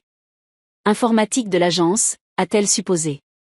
S'il trouve des correspondances entre certains jeudis et des mouvements, ça sera un pas. J'ai senti la fatigue tomber sur mes épaules comme un manteau mouillé. Je me suis fait un thé, j'ai levé les yeux vers ma fenêtre. Les nuages passaient vite. Le mercredi, nouvelle secousse, l'événement numéro 8, public et trivial. À la sortie de la supérette, une femme que je connaissais de vue, compagne d'un client de la banque, je crois, m'a apostrophé trop fort. Alors, Madame Morel, ça fait quoi d'être entretenue par l'argent des autres ? Les mots étaient pauvres, mais la voix était haute. Deux têtes se sont tournées. Je me suis sentie rougir, comme une gamine prise la main dans le pot de confiture. Puis j'ai pensé au greffe, au scellé, à ma machine, à ma bouilloire. J'ai posé mon sac à mes pieds et j'ai dit, posément, ça fait qu'on rentre chez soi, qu'on met de l'eau à chauffer et qu'on continue son travail. Bonne journée. Elle a soufflé, a dit si toutes les mêmes, et s'est éloignée. Je tremblais encore en rentrant. J'ai noté l'incident dans mon carnet, sans insulter personne, sans me plaindre. Il y a des humiliations qui sont des factures, on les paye, on range le reçu, on tourne la page. Le soir, j'ai reçu un message inattendu de la part d'une femme que je connaissais à peine, Madame Eulalia, une voisine de quartier chic, passée un jour pour une robe de cérémonie. J'ai entendu dire que vous repreniez des travaux. J'ai une soirée à Uzès dans 15 jours, je voudrais une robe sobre, très bien coupée. Budget confortable. Puis-je passer demain ? J'ai relu 2 fois. C'était, à son échelle, une bouée. J'ai répondu oui. Quand elle est venue, le lendemain, elle a caressé du regard mes étoffes, a choisi un lainage noir, a demandé un col bateau. Je n'avais pas l'illusion qu'un atelier effacerait une mise en examen, mais je voulais que mes journées aient une colonne vertébrale qui n'alignât pas que des mots de loi. Le lundi, une autre lettre m'attendait, recommandée, liseré bleu, la banque m'informait qu'en raison des risques réputationnels et opérationnels liés au dossier, elle se réservait le droit de revoir la relation commerciale. Poliment, on peut vous fermer, madame. Ma première réaction a été la peur, brute. Ma deuxième a été la mémoire, la fiche de maître Dubreuil, les cases cochées. J'ai appelé la conseillère. Nous ferons le nécessaire, a-t-elle soufflé, gênée. Mais le siège. Je vais tout faire pour que vous gardiez au moins votre livret et un compte courant. J'ai remercié, d'une voix plate. J'ai commencé une liste de banques alternatives, de comptes de paiement en ligne. On peut perdre une maison, on peut perdre un mari, on ne peut pas perdre la possibilité de payer son électricité. L'après-midi, Marianne est passée devant l'atelier, qui n'en était pas encore un, seulement ma salle à manger déguisée en table de coupe, pour déposer des cahiers à recoudre. Ce sont ceux des enfants. Les spirales lâches, a-t-elle dit. Elle m'a tendu un sac en toile, a posé les yeux sur ma machine. Vous avez beaucoup de commandes? J'ai haussé les épaules. Quelques-unes. Des ourlets, des rideaux. Elle a frôlé du doigt le foulard bleu nuit plié sur une chaise. Il est beau. J'ai répondu, il fait partie d'un dossier. Elle a retiré la main. Nous avons souri, un sourire très petit. En repartant, elle a lancé, sans se retourner, je peux vous envoyer des collègues. Des mamans cherchent quelqu'un pour des déguisements de spectacle. J'ai dit oui. À l'instant où la porte s'est fermée, j'ai compris que je lui devais un merci plus grand que ce mot-là. Je le lui dirai plus tard. Le mardi, le téléphone a sonné, la greffe du juge. Des scellés sont ouverts demain. Votre présence n'est pas obligatoire, mais vous pouvez vous présenter avec votre conseil. J'ai posé le combiné, j'ai appelé maître Dubreuil. Informatique de l'agence, a-t-elle supposé. S'il trouve des correspondances entre certains jeudis et des mouvements, ça sera un pas. J'ai senti la fatigue tomber sur mes épaules comme un manteau mouillé. Je me suis fait un thé, j'ai levé les yeux vers ma fenêtre. Les nuages passaient vite. Le mercredi, nouvelle secousse, l'événement numéro 8, public et trivial.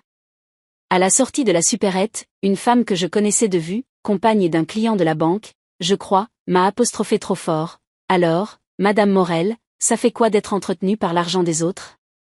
Les mots étaient pauvres, mais la voix était haute. 2 têtes se sont tournées. Je me suis senti rougir, comme une gamine prise la main dans le pot de confiture. Puis j'ai pensé au greffe, au scellé, à ma machine, à ma bouilloire. J'ai posé mon sac à mes pieds et j'ai dit, posément, ça fait qu'on rentre chez soi, qu'on met de l'eau à chauffer et qu'on continue son travail. Bonne journée. Elle a soufflé, a dit si toutes les mêmes, et s'est éloignée. Je tremblais encore en rentrant. J'ai noté l'incident dans mon carnet, sans insulter personne, sans me plaindre. Il y a des humiliations qui sont des factures, on les paye, on range le reçu, on tourne la page. Le soir, j'ai reçu un message inattendu de la part d'une femme que je connaissais à peine, Madame Eulalia, une voisine de quartier chic, passée un jour pour une robe de cérémonie. J'ai entendu dire que vous repreniez des travaux. J'ai une soirée à Uzès dans 15 jours, je voudrais une robe sobre, très bien coupée. Budget confortable. Puis-je passer demain? J'ai relu 2 fois. C'était, à son échelle, une bouée. J'ai répondu oui. Quand elle est venue, le lendemain, elle a caressé du regard mes étoffes, a choisi un lainage noir, a demandé un col bateau. Elle a regardé mes mains tracer la courbe de l'encolure et a dit, on vous a fait du mal. Ça se voit dans le soin que vous mettez à ne pas trembler. Je n'ai rien répondu. Le travail a rempli la pièce, comme un son grave qui rassure. Le vendredi, maître Dubreuil m'a appelé, les scellés informatiques confirment des anomalies le jeudi, à des heures récurrentes, avec des validations suspectes. On remonte la chaîne. L'instruction ne sera pas rapide, mais elle sera faite. Elle a ajouté, presque comme une confidence, le parquet vise désormais aussi la subornation de témoins. Votre refus d'attester, vos pièces, le constat, c'est du granit. J'ai fermé les yeux. Ce n'était pas de la vengeance, c'était une pierre posée dans un mur, solide. Le week-end, Lucie m'a envoyé des photos de son studio en désordre, de ses cahiers d'étudiante ouverts, de sa tasse de café. Je pense à toi, a-t-elle écrit. Maxime a posté un message idiot, Team Maman, qui m'a fait rire. J'ai couru du fil blanc sur du noir, j'ai fait des essais d'ourlets invisibles. La radio parlait d'averses sur le Languedoc, de récoltes de châtaignes, de manifestations dont je n'écoutais pas l'objet. Ma vie, désormais, tenait dans un rectangle de table, un carnet noir, une bouilloire, une machine qui ronronnait, un dossier rouge, et des gens qui entraient, certains pour me blesser, d'autres pour me tendre un morceau de leur calme.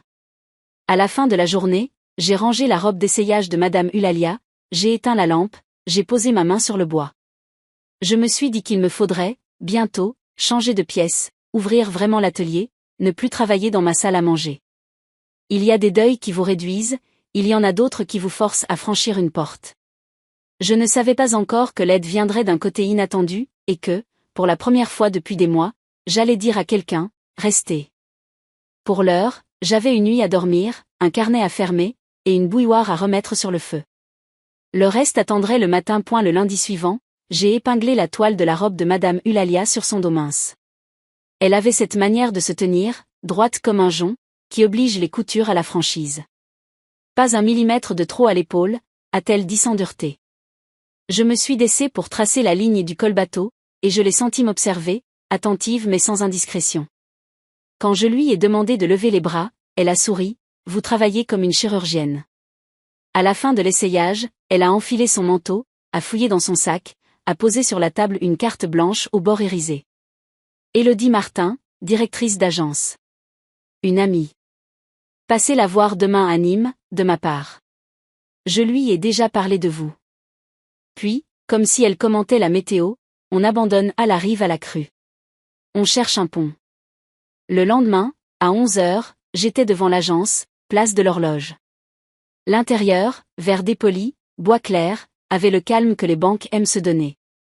Élodie s'est levée en m'apercevant, grande, un tailleur anthracite, une poigne franche.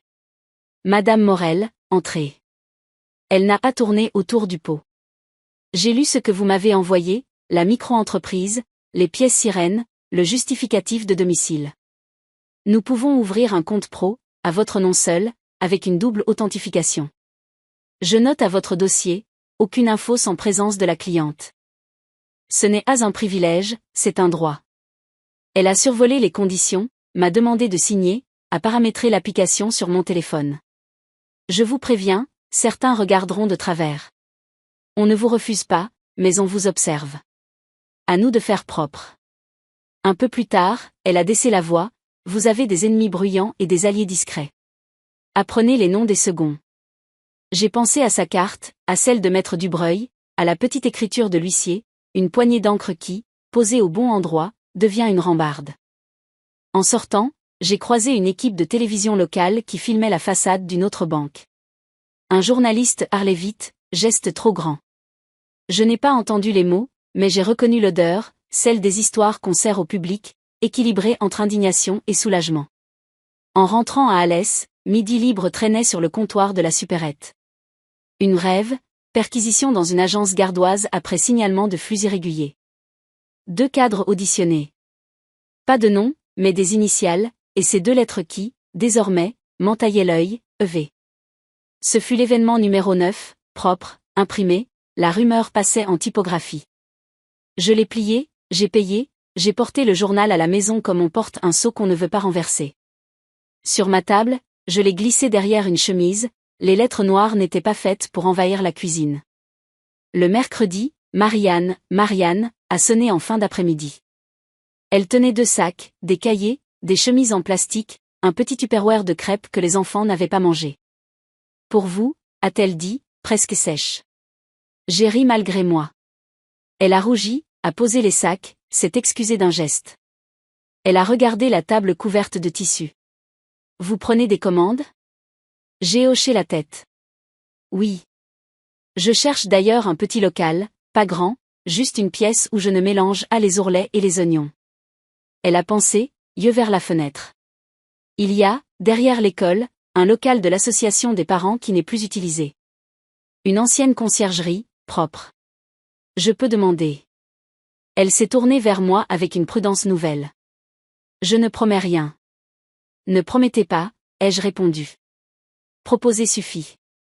2 jours plus tard, nous visitions une pièce de 15 mètres carrés, carrelage ancien, fenêtre sur une cour, un évier en faïence, une odeur de craie qui ne vous lâche pas.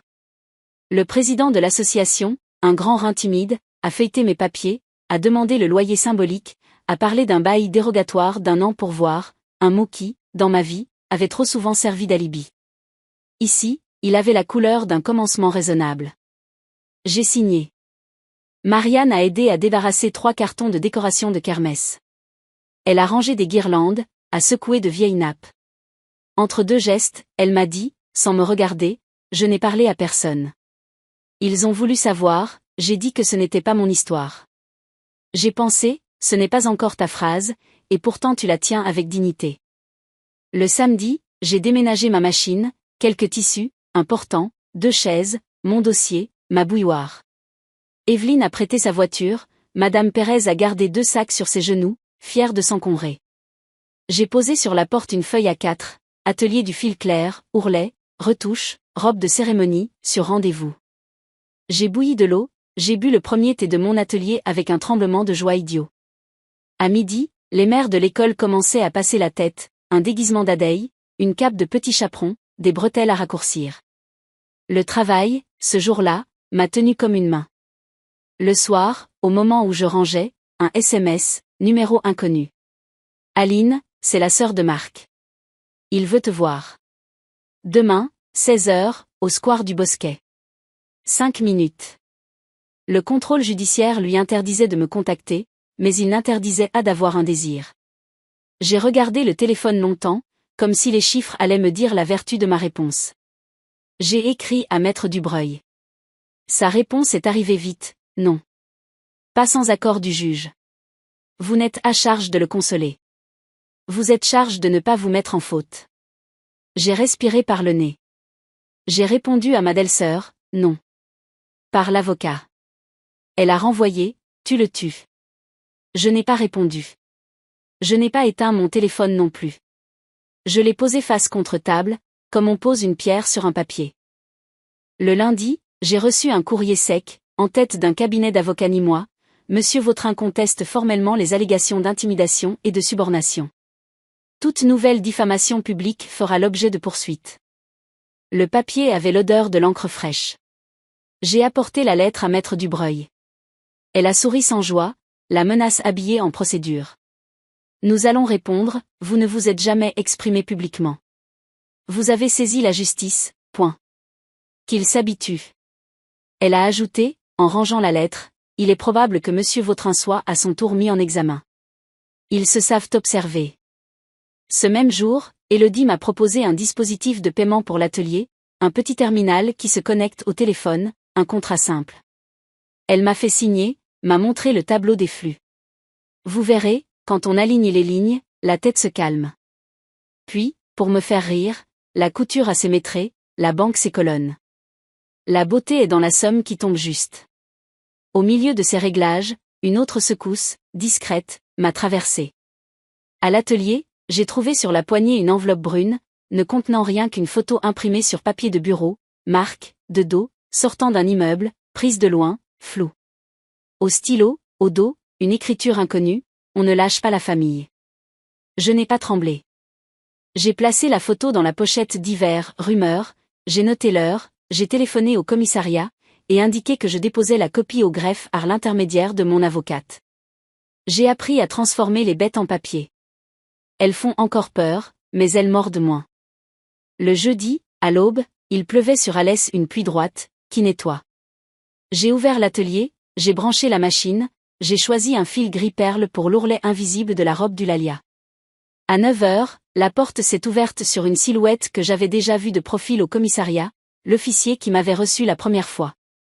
Il a ôté sa casquette, a demandé si nous pouvions parler 2 minutes. Capitaine Mendes, s'est-il présenté. Il n'avait pas l'air d'un sauveur, il avait l'air d'un homme qui fait son travail. Je voulais vous informer officieusement, ne le répétez pas, il y aura probablement une mise en examen de Monsieur Vautrin pour subornation de témoins et complicité d'abus de confiance. Vos pièces ont de la tenue. Continuez à ne parler qu'ici. Il a montré la table, le dossier, la bouilloire. Et chez votre avocate. Je l'ai remercié. Il a ajouté, presque gêné, je vous ai vu dans la supérette l'autre jour. Vous avez bien fait de ne pas répondre. Puis il a remis sa casquette, a salué, a disparu dans la pluie. J'ai pensé, parfois, l'aide vient avec des bottes lourdes et pas de phrase en plus. À midi, Marianne est revenue avec 2 costumes d'enfant. Elle a posé un billet de 10 € sur la table. C'est pour l'élastique, a-t-elle dit. J'ai voulu refuser, elle a insisté. Elle a regardé autour. C'est beau, ici. On dirait une salle de classe qui aurait appris à se taire. Elle a hésité, a fini par dire, mon contrat se termine dans 2 mois. S'ils ne me reprennent pas, je pourrais faire des heures ici?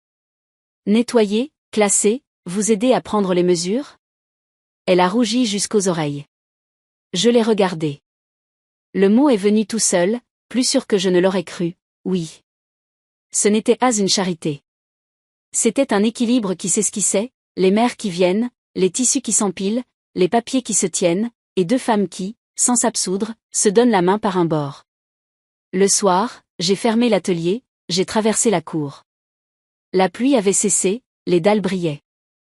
J'ai pensé à Marc, à sa sœur, à Eric, à la banque, au juge, à la lettre d'avocat, à la carte d'Élodie, au regard calme du capitaine Mendes. À Marianne qui repartait, les épaules plus hautes de 2 centimètres. J'ai imaginé mon ancienne table de cuisine, envahie de papier, et j'ai regardé la petite table de l'atelier où mon dossier, désormais, tenait juste, sans déborder. La vengeance, si elle demandait un visage, aurait ressemblé ce soir-là à un rectangle de bois propre, une lampe bien orientée, une machine qui ronronne, et des colonnes de chiffres qui tombent juste. Je suis rentré chez moi à la tombée, j'ai posé la main sur le bois de la porte. Le silence dans la maison était un silence de choix, pas de désert. J'ai allumé la bouilloire. Je me suis assise, j'ai ouvert mon carnet. J'y ai inscrit les noms de ceux qui m'aidaient, même d'un pouce, même d'un mot, Élodie, Dubreuil, Ferrand, Evelyne, Pérez, Eulalia, Mendes, l'huissier, et, de plus en plus, Marianne. Mes ennemis n'avaient pas disparu, ils avaient perdu, peu à peu, le privilège de ma concentration. J'ai rangé mon stylo, j'ai soufflé sur ma tasse. La nuit ne me faisait plus peur.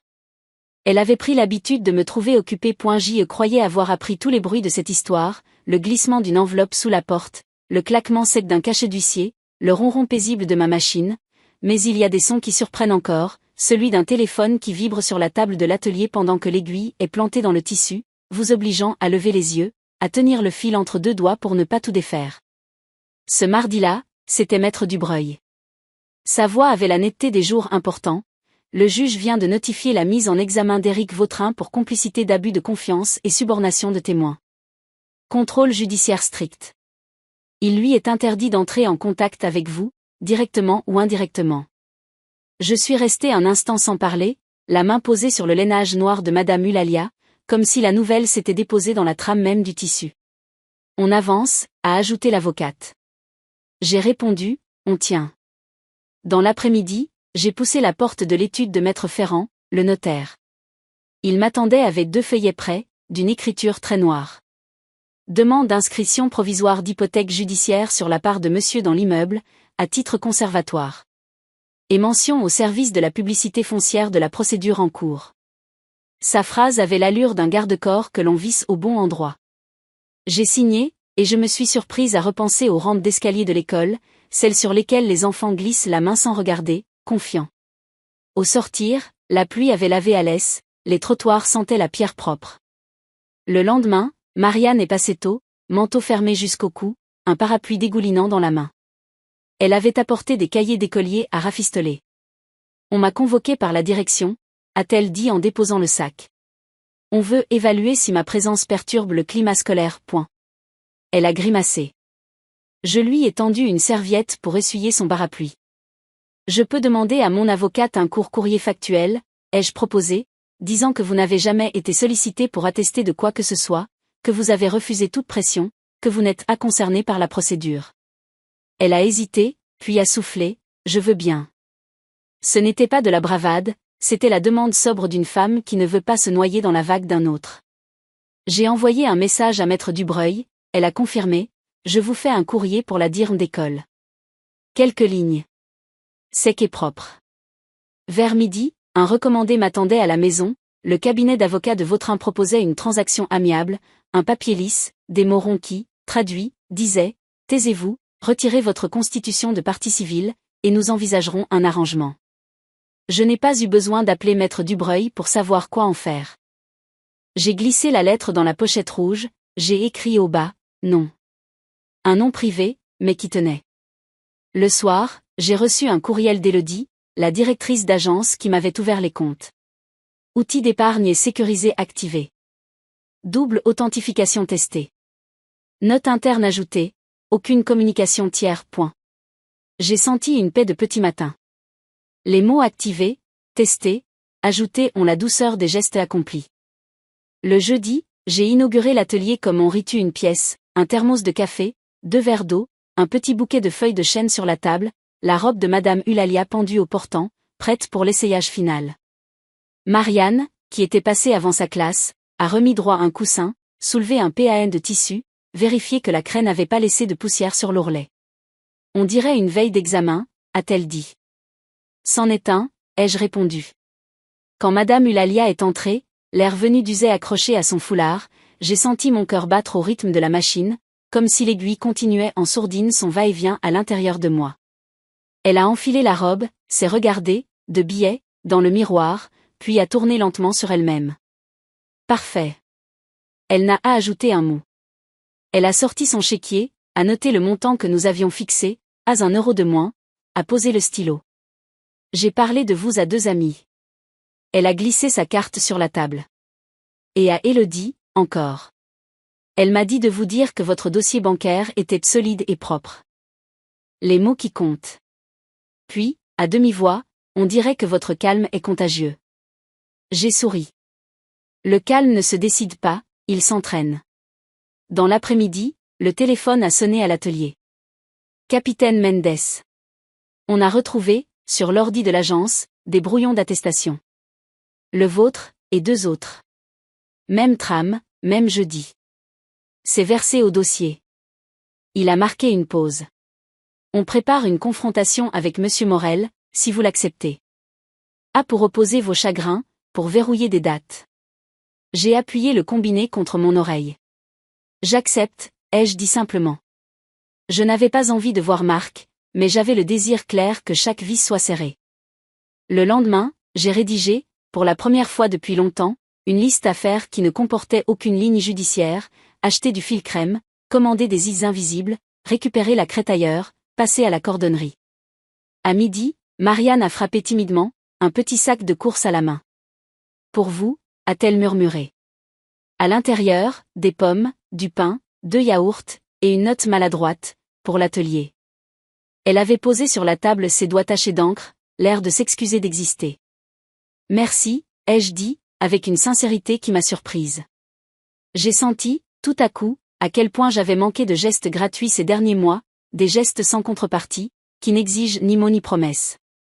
Le samedi matin, j'ai accompagné Madame Pérez au marché. Alors que nous choisissions des poireaux, un homme est venu vers moi, la quarantaine, la mâchoire serrée. Mon père a tout perdu à cause de votre mari, a-t-il lâché. Sa voix tremblait de colère tenue. Je vous plains, madame, mais je plains davantage les clients. J'ai eu le réflexe de m'excuser. Je ne l'ai pas fait. Je comprends votre colère, ai-je dit. Je ne suis pas la banque, je ne suis pas le procureur, je ne suis pas le juge. Je suis celle qui a déposé des pièces pour que la vérité se dirait. Si je pouvais vous rendre votre argent, je le ferais. Je n'ai que mes mains, mon dossier, et mon calme. Il a hoché la tête, sans douceur. On verra à l'audience, a-t-il grogné, et il est parti. J'ai tremblé longtemps après, honte mêlée de dignité, comme si mes 2 jambes n'avaient pas choisi la même direction. J'ai écrit l'incident dans mon carnet, avec la même encre que pour un ourlet livré, même poids, même place. Le lundi, la convocation pour la confrontation est tombée, blanche et tranchante. Aline Morel, Marc Morel, objet, précision sur horaire et pièces. L'audience aurait lieu le jeudi. Les jours ont rétréci d'un coup, tout ce que je faisais prenait la couleur de ce rendez-vous. Je me suis surprise à repasser des chemises, à compter les marches en sortant, à vérifier 2 fois le verrou, des gestes d'avant, revenus sans bruit. La veille, j'ai dormi par morceaux, sur le dos, la main posée sur mon dossier comme on pose la paume sur le thorax d'un enfant malade. Le jeudi, la salle d'audition sentait le papier humide comme chaque fois. Marc est entré escorté, plus mince, les tempes débordées d'un gris qu'il n'avait pas. Il n'a à lever les yeux. Le juge a rappelé l'objet, les jeudis, les allers-retours, les signatures. J'ai parlé la première, en phrase droite. Marc, quand on lui a tendu la parole, a cherché un instant les mots, les a attrapés maladroitement, a évoqué la pression, les clients, un système qui dépassait tout le monde, puis il a laissé tomber une phrase qui a trouvé ma poitrine comme une pierre, je ne voulais pas. Je pensais réparer. Le juge a levé la main. On ne répare pas en fabriquant des faux. La greffière a tapé. J'ai regardé la nuque de Marc, je me suis souvenu du parfum de menthe d'il y a 20 ans. Il a fini par dire, voix très basse, je suis désolé, Aline. Je n'ai pas répondu, on ne répond pas à un regret placé comme un pansement sur une fracture encore ouverte. La confrontation s'est close sur une phrase simple du juge, la justice fera son travail. En sortant, dans le couloir, j'ai pensé que la vengeance, si elle avait eu l'idée de se pointer là, aurait eu l'air très déplacée. J'avais dans la bouche le goût d'un métal tiède. Je suis allé m'asseoir sur un banc à l'extérieur, j'ai ouvert mon sac, j'ai bu une gorgée d'eau, j'ai respiré. Marianne m'avait écrit la veille, je peux passer à l'atelier pour ouvrir si vous êtes tenu ? J'ai répondu, oui. À cet instant, savoir que quelqu'un ouvrait ma porte, mettait la bouilloire, ajustait le rideau, valait plus que n'importe quel grand mot. Le soir même, une lettre de la banque, pas celle d'Élodie, l'autre m'a annoncé la fermeture pour motif prudentiel du compte joint sous 30 jours. Cela m'a fait l'effet d'un clou de plus dans un cercueil où je n'avais pas prévu d'être. J'ai pris mon carnet, j'ai noté, informé EDF, prélèvement, changer RIB, atelier, une colonne d'action a remplacé la plainte sourde. Quand j'ai envoyé le nouveau RIB à l'électricité, à l'eau, à la mutuelle, j'ai pensé à ces jeux d'enfants où l'on fait passer une i de case en case sans la laisser tomber, la bille était mon quotidien, et chaque case bien prise empêchait la catastrophe de tout défaire. Le lendemain, j'ai trouvé sur la vitrine de l'atelier un petit rectangle blanc, la calligraphie parfaite d'Evelyne, l'auto-école, cours de code tous les soirs à 18h. Et retouche chez Aline juste à côté. J'ai ri. La solidarité, parfois, a le goût d'un petit écriteau d'amis. Dans la matinée, 2 jeunes mères sont entrées avec des ours en peluche déchirés, j'ai recousu des oreilles, remis des yeux. Ce n'était pas rentable. C'était juste. Dans l'après-midi, coup de fil bref de maître Dubreuil, le juge ordonne une expertise comptable. On entre dans le dur. C'est long et c'est bon. Elle a ajouté, plus doux, vous tenez bien. J'ai raccroché, j'ai regardé ma table. Tout était en ordre, mon maître ruban roulé, mes ciseaux, mes épingles, mes papiers. Au fond, ce n'était pas l'ordre du monde que je voulais restaurer, je n'en avais pas le pouvoir. C'était l'ordre d'une table, d'une pièce, d'un cœur qui bat sans sursaut inutile. En fin de journée, alors que je m'apprêtais à fermer, Marianne a déposé un trousseau de clés sur le coin de la table. Pour vous, a-t-elle dit. Le président de l'assaut m'a laissé un double de la porte d'entrée, si un jour vous oubliez les vôtres. Elle a ajouté, en me regardant bien en face, et si un jour je tombe, vous ? Je l'ai coupé sans dureté, on se relèvera toutes les deux. Une par une, et ensemble. Elle a sauté du regard une marche invisible. Merci, a-t-elle soufflé. Je suis rentrée à la nuit, la route brillait encore de pluie. La maison m'a accueilli avec son silence juste. J'ai posé mon sac, j'ai allumé la bouilloire, j'ai ouvert mon carnet. J'ai relu les premières pages, le billet de la Bible, les post-it, la bijouterie, l'école, la perquisition, l'attestation, les insultes, le chèque, l'article, les scellés, la mise en examen, l'atelier, la confrontation. Chaque ligne avait perdu sa dent contre moi, elle tenait maintenant dans les anneaux du classeur. J'ai compris, avec une douceur qui m'a surpris le front, que la vengeance, qui me convenait n'avait pas de dents non plus. Elle avait des mains, mes mains, des papiers, des gens, et un atelier qui sentait la craie et le thé.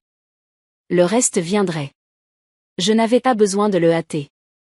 Je devais seulement, demain encore, ouvrir la porte à 9 heures, brancher la machine, et choisir le bon fil. Le lendemain de la convocation, je me suis réveillée avec le goût du fer dans la bouche et l'envie contraire de faire du café et de me taire. J'ai choisi le café. À 9 heures, j'ai ouvert l'atelier, j'ai posé la main sur la machine comme on pose une paume sur une bête familière.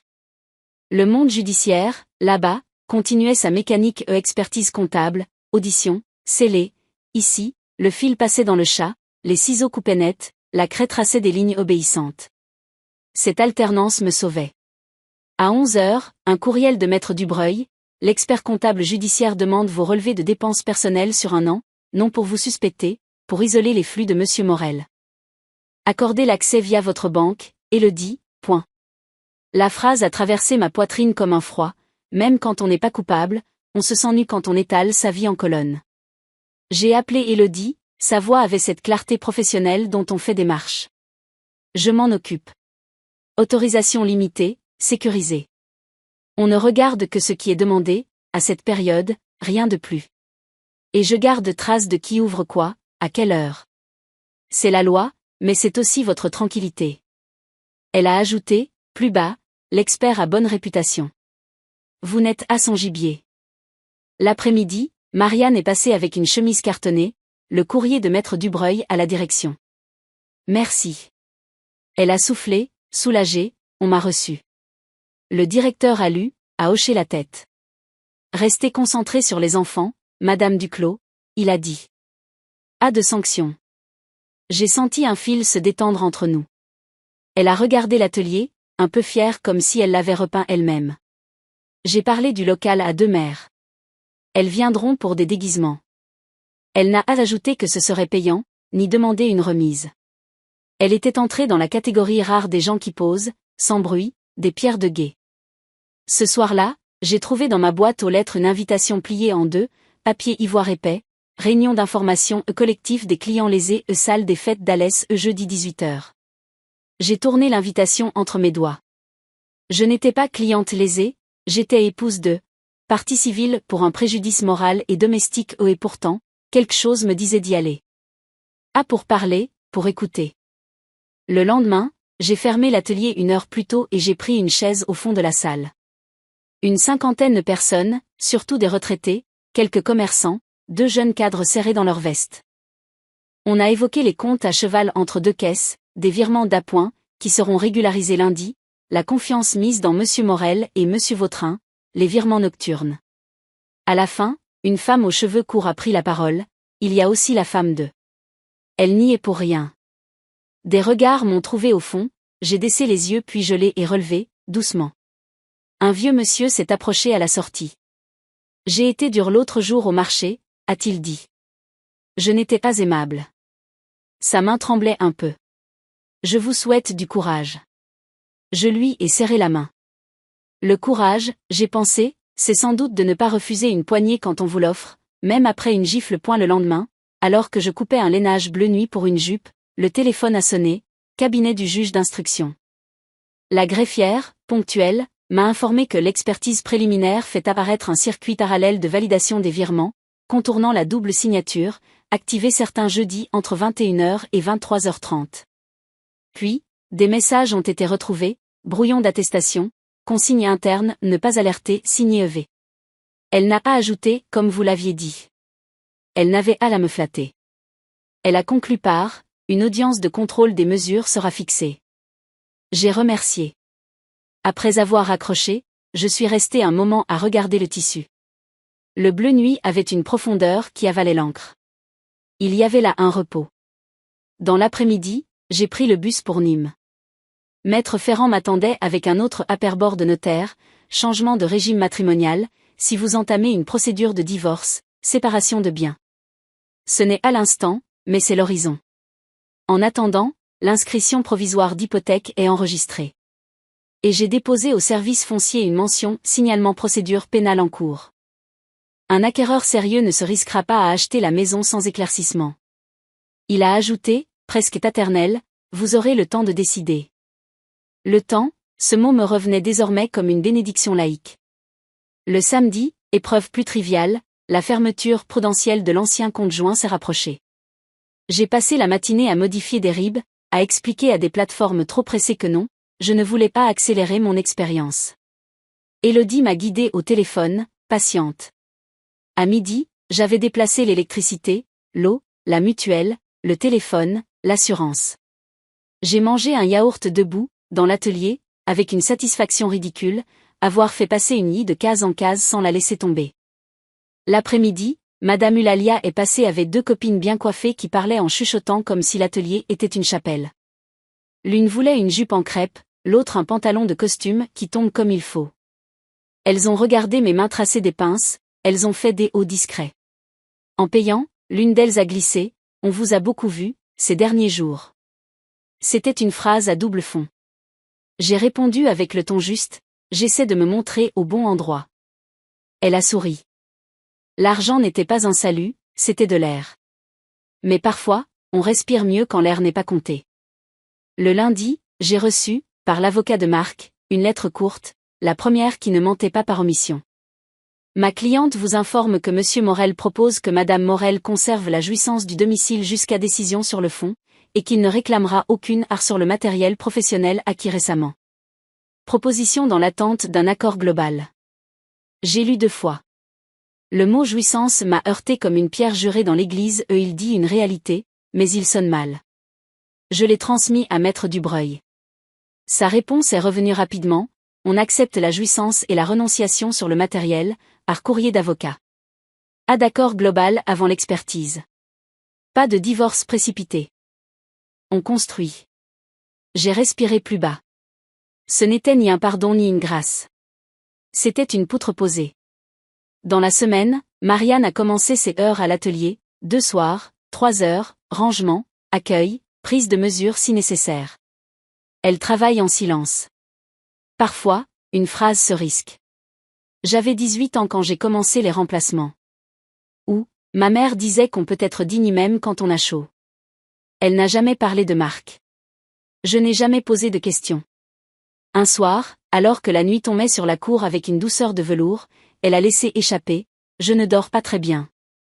Je lui ai tendu un thé. Elle l'a pris dans ses 2 mains, comme on prend une bouillotte. Le jeudi, l'audience de contrôle des mesures a eu lieu au tribunal. Une salle étroite, bois sombre, moquette usée. Le juge a rappelé les interdictions de Marc, a ajouté l'obligation d'un pointage hebdomadaire, a durci l'interdiction de contact. Éric Vautrin, assis de l'autre côté, mâchoire tendue, n'a pas levé les yeux. Le juge a prononcé une phrase simple qui m'a semblé plus forte que n'importe quelle invective, c'est la loi qui vous sépare, pas la rancœur des gens. J'ai hoché la tête. En sortant, sur les marches, une dame m'a rattrapé aux cheveux blancs tirés en chignon, cardigan bleu, je suis l'épouse d'un de ceux qui ont perdu. On se déteste, nous les femmes, quand on souffre on se cherche des fautes. Je n'en ai à vous donner. Ses yeux brillaient sans larmes. Merci, ai-je dit. Il y a des merci qui ne s'adressent pas à la personne, mais à l'instant qui a su se tenir digne. Le vendredi, j'ai reçu un appel d'un journaliste local. Un portrait, Madame Morel, sur votre reconversion, votre atelier, une note d'espoir. Sa voix avait ce sourire qu'on met dans un micro pour arrondir les angles. J'ai dit non. Pas maintenant. Il a insisté, le public, j'ai coupé, poli, le public aura le jugement. Moi, j'ai des ourlets. Après avoir raccroché, j'ai longtemps regardé la vitrine de l'atelier, on y voyait une robe, un pantalon, 2 peluches rapiécées, une affiche écrite à la main. C'était cela, mon portrait. Il se lisait en passant, sans bruit. Le samedi, petite scène de cuisine qui m'a serré la gorge, Lucie, arrivée pour le week-end, a mis la table, a sorti 2 bols, 2 cuillères, a allumé la radio sur une station de musique qui ne parle pas, et a dit, comme si elle redisait une vérité apprise, « Aidez, ce n'est pas décidé pour. » Je lui avais écrit la phrase dans ma lettre, elle me la renvoyait, calme, égale. Maxime a débarqué plus tard, un sac de linge à laver, a pris un tabouret à l'atelier, a vissé un crochet qui branlait. On t'installe, maman, a-t-il dit. C'était si simple que j'ai senti une larme prête, elle est restée où elle était. Puis est arrivé le lundi qui ressemblait à une marche posée, j'ai livré la robe d'Eulalia, j'ai rendu des déguisements d'Adeille, j'ai acheté du filet cru et du bleu roi, j'ai rempli un formulaire pour l'expert, j'ai répondu non au journaliste qui rappelait, j'ai corrigé un ourlet raté, j'ai retendu ma nappe. À la fin de la journée, j'ai reçu un SMS d'Élodie, info, le siège de l'ancienne banque de Monsieur Morel propose un dispositif de dédommagement partiel aux clients lésés, geste commercial plus assurance, point. Elle a ajouté, vous n'avez rien à faire. Rien à faire, 2 mots miraculeux après des mois à devoir faire tout le temps. J'ai regardé la fenêtre. La nuit posait sa main tiède sur la cour. Je me suis assise, j'ai ouvert mon carnet. J'ai relu les pages proches, expertise, réunion du collectif, jouissance du domicile, heure de Marianne, audience de contrôle, refus aux journalistes, première indemnisation. Les lignes ne faisaient plus peur. Elles ne réclamaient plus d'explications. Elles existaient, c'est tout. J'ai compris alors non pas avec la tête, mais avec les épaules que le dénouement de ma vie ne se jouerait pas à la barre d'un tribunal ni dans le clair-obscur d'une salle de presse. Il se jouerait dans la manière dont je tiendrais ma maison, ma boutique, ma paix, et dans la manière dont je parlerai, un jour, aux femmes qui pensent qu'en vieillissant, on devient transparente. Ce soir-là, avant d'éteindre, j'ai écrit une phrase au bas de la page, sans préméditation, on ne revient pas à l'ancienne vie, on avance vers celle qui a appris. Puis j'ai refermé mon carnet, j'ai éteint la lampe. Il restait un fil à passer, une couture à finir, celle qui relierait, sans se voir, justice et douceur. Elle avait attendu assez longtemps. Demain, je choisirai l'aiguille. Demain, je piquerai. Demain, enfin, je dirai à voix haute ce que je n'avais fait que tenir en silence. Le matin de l'audience correctionnelle, j'ai ouvert l'atelier à 8 heures comme d'habitude. J'ai posé une bouilloire sur le petit réchaud, j'ai vérifié que les ourlets en attente étaient bien épinglés, j'ai laissé, sur la table, un mot pour Marianne, je pars au tribunal, j'ouvre à 14 heures. Si tu arrives avant, mets la bouilloire, prends les mesures de Madame Giraud, dossier vert. Le geste de poser ce mot m'a tenu droite. La justice allait parler dans une salle aux murs de bois, mais ma vie, elle, ne se tairait pas. Au tribunal, l'air sentait la poussière et le tissu sombre. Sur la rangée du fond, j'ai reconnu des visages du collectif, l'homme au marché qui m'avait heurté, la dame au cardigan bleu, 2 commerçants. Ils avaient cette dignité un peu froissée des jours où l'on se présente à l'institution sans renoncer à soi.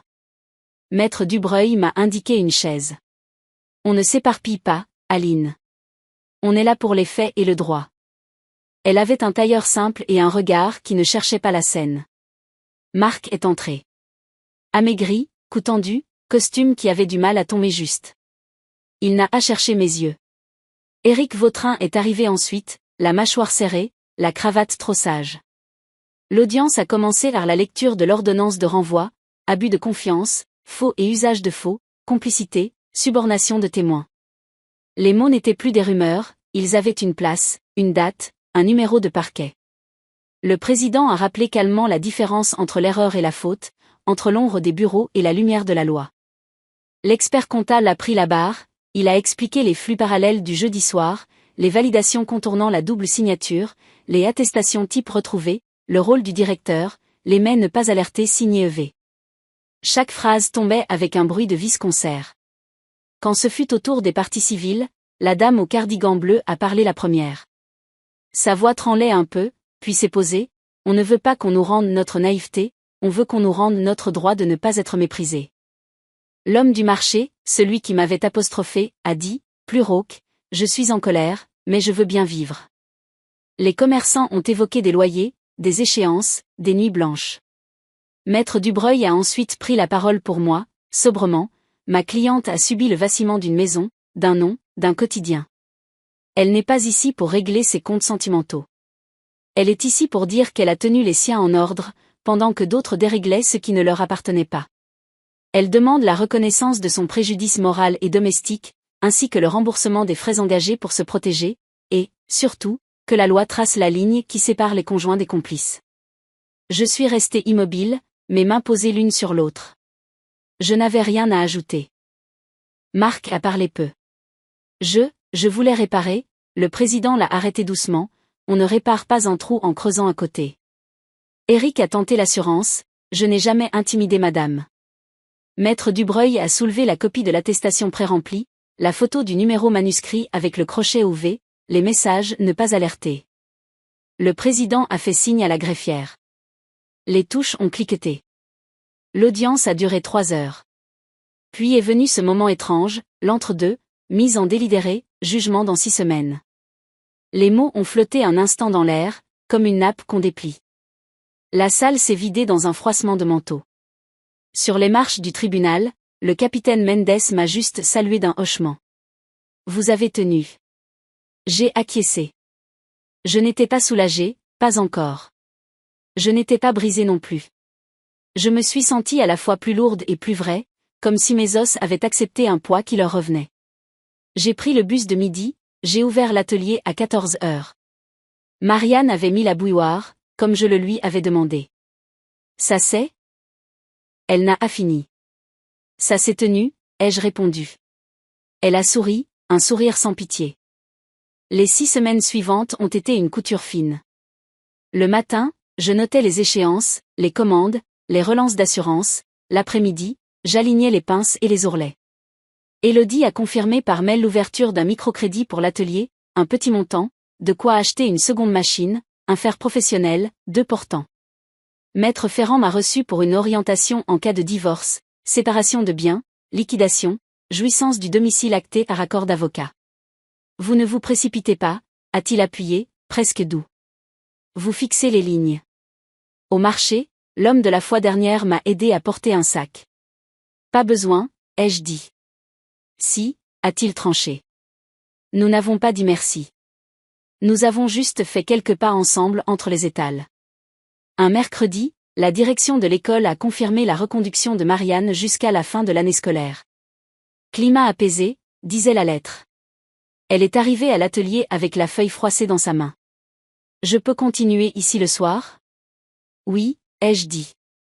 Elle a regardé la nouvelle machine comme on regarde une barque qui n'a pas encore touché l'eau. On pourrait proposer des ateliers couture aux parents ? J'ai ri. Tu dis on point. Elle a rougi. Je peux aider à faire l'affiche. J'ai pensé à la première fois où elle avait prononcé madame comme une frontière, la frontière existait toujours, mais elle entourait désormais un territoire commun, une pièce claire avec un évier en faïence, des tissus pliés, un calendrier rempli à la main. Le jour du jugement, j'ai éteint la machine à midi. Au tribunal, la salle semblait plus petite. Le président a lu, voix égale. Marc, 2 ans d'emprisonnement dont 18 mois avec sursis probatoire, obligation de rembourser, interdiction d'exercer une activité de gestion pendant 5 ans, dommages et intérêts aux parties civiles, dont une somme modeste mais ferme à mon profit au titre du préjudice moral et des frais de protection. Éric Vautrin, 3 ans dont 2 avec sursis, 5 ans d'interdiction, amende, et condamnation pour subornation de témoins. Les bancs ont respiré. Certains ont pleuré en silence. D'autres ont fait sans colère. J'ai senti mon sternum se relâcher comme un corsage trop serré qu'on délace. Ce n'était pas la joie, c'était une rectitude retrouvée. Le capitaine Mendes m'a frôlé en sortant. Vous allez pouvoir travailler, a-t-il dit. C'était la plus belle phrase de la journée. J'ai marché jusqu'à l'arrêt de bus en respirant le froid. Dans ma poche, je sentais la clé de l'atelier, ronde et simple. Je n'avais pas triomphé. J'avais traversé. À 14 heures, j'ai réouvert la porte. Marianne m'attendait avec 2 mères du quartier, des déguisements de scène, des ceintures à reprendre. Alors ? La loi a parlé, ai-je répondu. Elles n'ont pas posé de questions. Nous avons pris des mesures, choisi des billets, noté des dates. Le soir, Lucie et Maxime ont appelé en visio à 2 voix, dans le même cadre. On t'emmène manger à Nîmes samedi, a décrété Lucie. Et on paye, a ajouté Maxime. J'ai ri. Je ne dis pas non. Après avoir raccroché, je me suis assise, j'ai ouvert mon carnet. J'ai relu la première page, la Bible, le billet, EV, puis j'ai tourné jusqu'à aujourd'hui, jugement, interdiction, dommages et intérêts, atelier. Chaque mot était resté à sa place. Chaque fil tenait. Dans les semaines qui ont suivi, j'ai signé, avec la mairie, une petite convention. Atelier du fil clair proposerait 2 soirs par mois une initiation gratuite à la reprise pour les femmes du quartier. Élodie a obtenu pour moi un terminal à faible frais, Madame Eulalia a apporté 2 clientes d'Uzet, Evelyne a scotché sur sa vitrine un 2e écriteau, savoir conduire, savoir recoudre. À la fin d'un cours, une dame m'a serré la main, on croyait qu'à nos âges on ne recommence pas. On recommence autrement, ai-je répondu. Marianne, à côté de moi, rangeait les ciseaux avec un sérieux d'enfant qu'on a choisi d'aimer. Marc a disparu de ma table. Il reste, dans un tiroir, des papiers d'avocat, des échéances, un calendrier de visite qui ne me concerne pas. Sa sœur ne m'appelle plus. Je n'entretiens aucune haine. La haine est coûteuse, elle mange les bras dont j'ai besoin pour porter mes rouleaux de tissu. J'ai laissé la justice évaluer, peser, condamner. Mon silence n'était pas un retrait, c'était une ligne nette, ici, je vis. Là-bas, on juge. Un dimanche de février, j'ai fermé l'atelier un peu plus tôt et je suis monté jusqu'à la colline où l'on voit Alès comme une carte. Les toits, la fumée, les clochers, la trace de la voie ferrée, les Cévennes qui bleuaient au fond. Le vent sentait la lessive et le bois mouillé. J'ai posé ma main sur la rambarde froide. Il y a un an, j'aurais cru que la vengeance se fait en criant sous les fenêtres, en claquant des portes. Aujourd'hui, je sais que la mienne a pris la forme contraire, un calme têtu, des papiers ordonnés, une bouilloire qui n'a jamais cessé d'être posée sur une source de chaleur. J'ai repensé à la phrase de Maître Dubreuil, « Ne cherchez pas la perfection, cherchez la cohérence ». Elle m'a tenu comme un fil de vie. Je rentre. Je ferme la porte. J'allume la bouilloire. Je prends mon carnet. Je sais ce qu'il me reste à dire. Ce n'est pas pour le tribunal, ni pour les journaux, ni même pour ceux qui m'ont blessé. C'est pour vous, qui lisez, écoutez, hochez la tête en silence dans une cuisine trop rangée où le frigo parle la nuit. Je vous parle, à vous qui avez longtemps baissé les yeux parce que le prix du pain n'attend pas, parce que les enfants ont besoin d'un manteau, parce que l'on vous répète, depuis l'enfance, que les femmes raisonnables ne font pas d'histoire. Je vous parle, à vous qui savez reconnaître l'odeur d'une chemise étrangère sans vouloir la nommer, à vous qui avez ramassé, un jour, un papier tombé d'un livre et qui avez senti votre cœur devenir une pièce vide. Je vous parle, à vous qui avez cru que vous n'aviez pas de voix parce que vos mots n'intéressaient pas ceux qui signent les chèques. Écoutez-moi bien, se taire n'est pas disparaître. Le silence peut être une stratégie, une couture invisible qui tient un tissu que d'autres ont essayé de déchirer. On peut aimer et dire non, on peut trembler et déposer une pièce au greffe, on peut pleurer et ouvrir un compte protégé, on peut être vieille, fatiguée, et soumettre, dans un classeur propre, plus de dignité qu'une ville entière n'en met dans ses rumeurs. Si vous avez quelque chose à garder, gardez-le, si vous avez quelque chose à dire, dites-le là où cela compte, pas au coin de la rue, pas dans les gueules ouvertes qui dévorent les vies, mais devant ceux dont c'est le métier de faire une place à la vérité. Apprenez les noms de vos alliés discrets, remerciez-les en les prononçant. Ne demandez pas au monde une perfection qu'il ne vous donnera pas, demandez-lui la cohérence dont vous êtes capable. Et pendant que la loi fait ses colonnes et ses comptes, mettez de l'eau à bouillir, repassez une nappe, tenez un carnet. Ce ne sont pas de petites choses, ce sont des digues. Je n'ai pas pardonné au passé, je lui ai retiré ma force. Je n'ai pas vengé mon malheur, je l'ai recousu. Je ne suis pas revenu à l'ancienne vie, j'avance, jour après jour, dans une vie qui a appris. Et si un jour vous passez par Alès et que vous avez un bouton à refixer, une jupe à reprendre, ou simplement besoin de poser votre sac et de boire un thé en paix, poussez la porte de l'atelier du fil clair. Je ne vous poserai pas de questions. Je vous tendrai une épingle, un siège, un bout de fil. Et je vous redirai, si vous me le demandez, cette phrase qui m'a tenue droite, on n'a pas besoin d'élever la voix pour retrouver sa place. Il suffit, parfois, de choisir le bon fil, de piquer droit, et de ne plus lâcher.